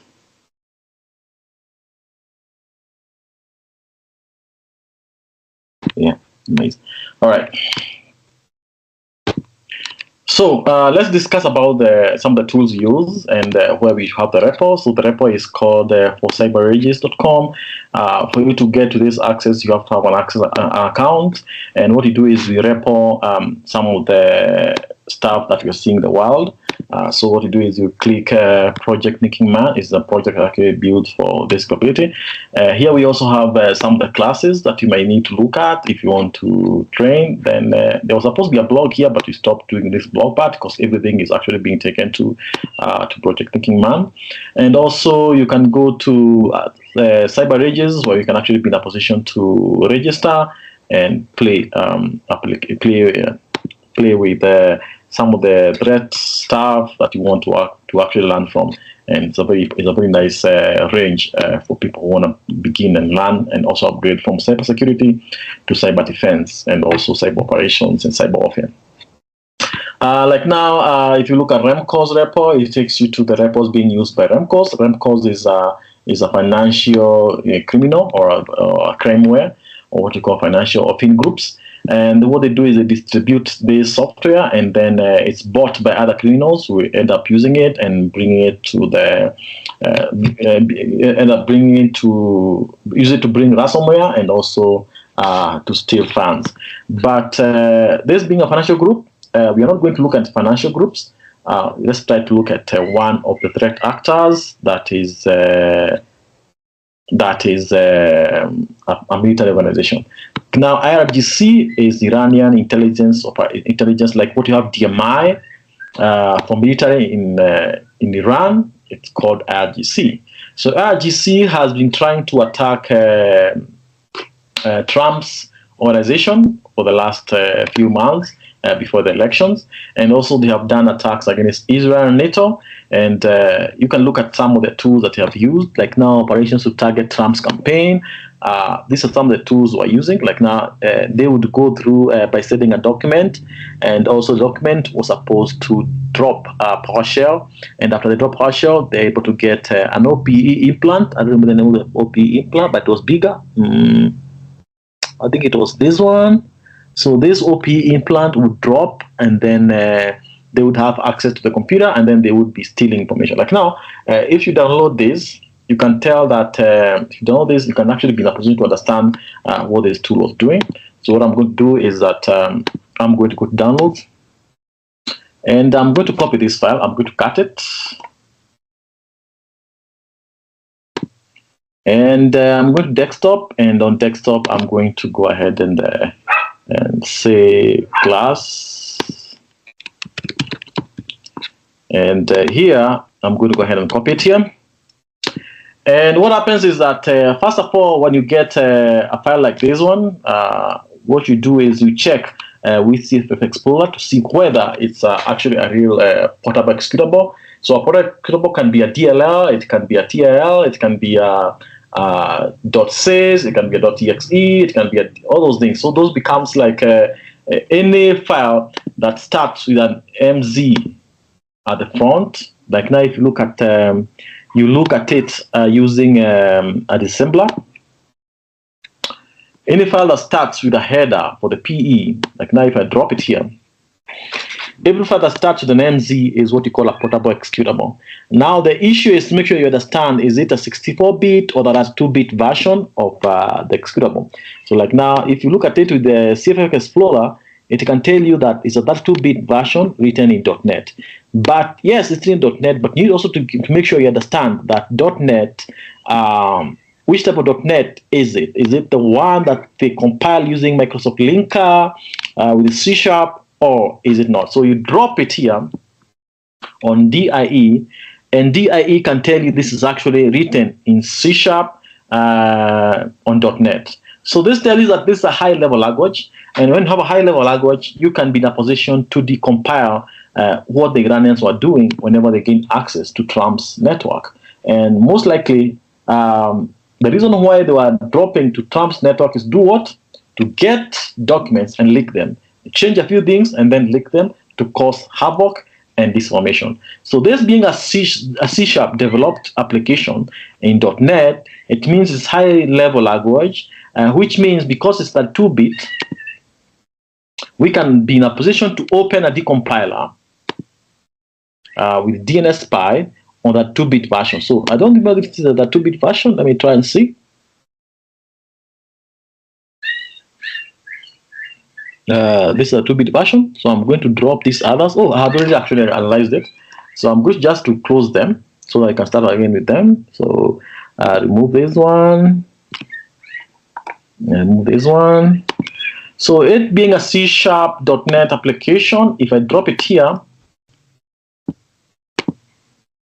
I can be in a position to understand how the tool was made. So the first of all, the Iranian called it Windows Forms Application 3. Just like the way the binary is called. And if I try to deassemble it, I can actually look at the core part of the forms, or rather the PE. So if I look at the form 1, it can tell me which application or needed, what do you call them? I'm forgetting the names. The English is disappearing. And how the operations was operating. Because right now you can see that obviously the operations was running, and then it was searching for files inside directories, and then those files it searched inside directories, it would set them to this server. And all the files it was actually looking for are .docs, .pdfs, all these files, and even email, so that it can actually be able to steal them. And all those files were being collected from all these folders, and sending them, all these paths, and sending them into this server, which is controlled by RGC. So that's how you look at some of these weapons as they're developed. So you can look at this source code, and then you start developing it on your own using C# on Windows, Windows Visual Studio, which is appropriate for writing C++, or C# applications with, rather than using this other Visual Studio, this one, community, which is a little bit different when running such kind of installers. So this is just a simple example of how these weapons look like. But you find that RGC are still learners. That's why they're working with things like C# to develop their weapons. But if you look into a more proficient actor, let's look into one. Like let's say China. If you look at China, like now the latest operations they are running, this is MSS and also PLA.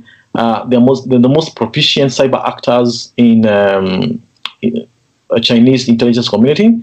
If you look at some of the applications they're using, like let's say for credential harvest, or maybe to launch implants, let's look for something that has to do with Windows, like Blackwood implant.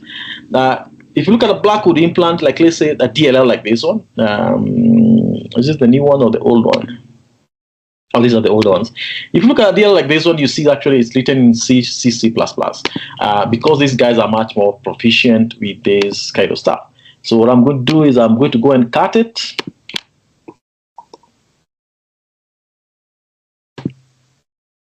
And I'm going to drop it here. And if you can tell, you can see that if you drop in CFF Explorer, you can see, yes, it's a PE. It's a PE, but oh, it didn't download fully. Sorry, it downloaded fully.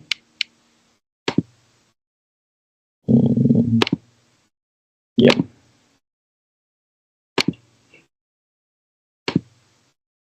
All right, so downloads.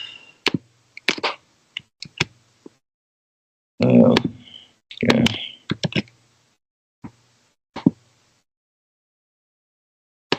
All right. So if you look at it with the CFF Explorer,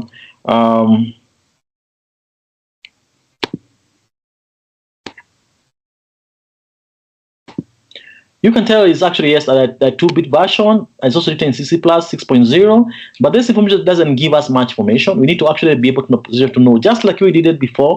We can look with the disassembler, like this one, or rather X editor, and we see whether it starts with MZ to actually make sure that it's actually a portable executable, and you can tell that it's actually a portable executable, and it's a real PE, and obviously CFF Explorer was actually real. It was telling us the truth. That's actually a portable executable, and as usual, it has the DOS header, which starts with eMagic, just like the way the C# also does on the DOS header, which starts with eMagic, where it takes you all the way to Alpha New. The same thing. This one does the same thing. It takes you to Alpha New, and these are some of the things that you need to learn. Where you jump now from Alpha New to NT headers, and the NT headers will start with what you call 5045, which actually shows the PE entry is actually established, which is actually on this other side. If you look at it on the hex editor, it's actually here where the PE editor happens, which you can see is 5045 on the hex editor, and this tells you obviously it's a PE. So if you drop it on Detective Easy, we can go to understand how was it written and compiled. And you can see it was written with Visual Studio CC++, and it was actually made into a DLL. And for us to actually look at it right now, the only way we can actually look at it is actually run to disassemble it. And that can be done in something like EDA. And you can open EDA with a new instance. I'm going to minimize this one because I was running another instance there, and we are going to drop the DLL on this other side here so that you can look at how it's actually developed by the adversary. And this is how they look like, and you can tell that with not so many sub-function entries, this DLL could be heavily be packed. So if you look at DIE and entropy, you can see that some information is actually not packed. It's what you call, it's compressed. And that's why you can see the entropy looks a little bit different. So you have to find ways to work on the Blackwood DLL to decompress it so that you can actually be able to get the whole loot of the whole DLL and how it functions after you look at it on the EDA disassembler. So these are some of the classes we go through with some of the guys in the L group, and we look at all these adversaries and how you can write tools just like them by looking at the tools, how they're written by these guys, and then going to our development capabilities and learning how these tools are developed by the adversary and how to make it as good as how they have developed it. All right, so I don't think you have enough time to do all that stuff right now and to explain more. It's already 10. So yeah, in case of any questions, I don't know, we can have like 2 of them before we close. Yes? Otherwise, thank you so much for being with me and tolerating my bad English.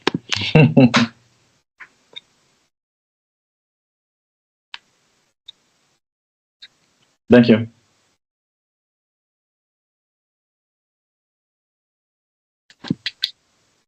Okay. Thank you so much for the demo. Yeah, and taking your time to show us everything. Yeah. So far, I've not seen any questions submitted. I think we are okay. Yeah, I think we are fine. So this marks the end of the session. Thank you so much. Thank you so much for joining, guys. Yeah, we are at 10:13 p.m. Yeah, and we've decided to stick through and learn more about the CNO and just to stick through the session. Yeah, thank you so much for sticking through. And yeah, this is the final professional stake session for this year. Yeah, so we'll prepare for next year. And for those who have been consistently joining, thank you so much. And yeah, you can fill the feedback form so that you can tell us what to improve on, what you enjoyed during the session, and then we'll review it for next year's series. Yes, and for those who are having exams, success in your reading. And I think this marks a happy new year and a Merry Christmas to everyone. Yes. Yes, you can keep filling the feedback form. And thank you so much, Gishuki Jonia, for joining us and for sharing the insights. I don't know if Boniface has anything to say. You can unmute. I'm good. I'm just thankful for the nice presentation. Awesome one indeed. Making the attackers suffer. Hiyo ningetaka sana kusikia. But nice and thanks a lot.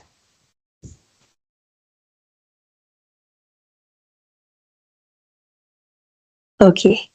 I will share the recording in the groups for those who maybe went to sleep or for those who want to review, so that you can check the session as well.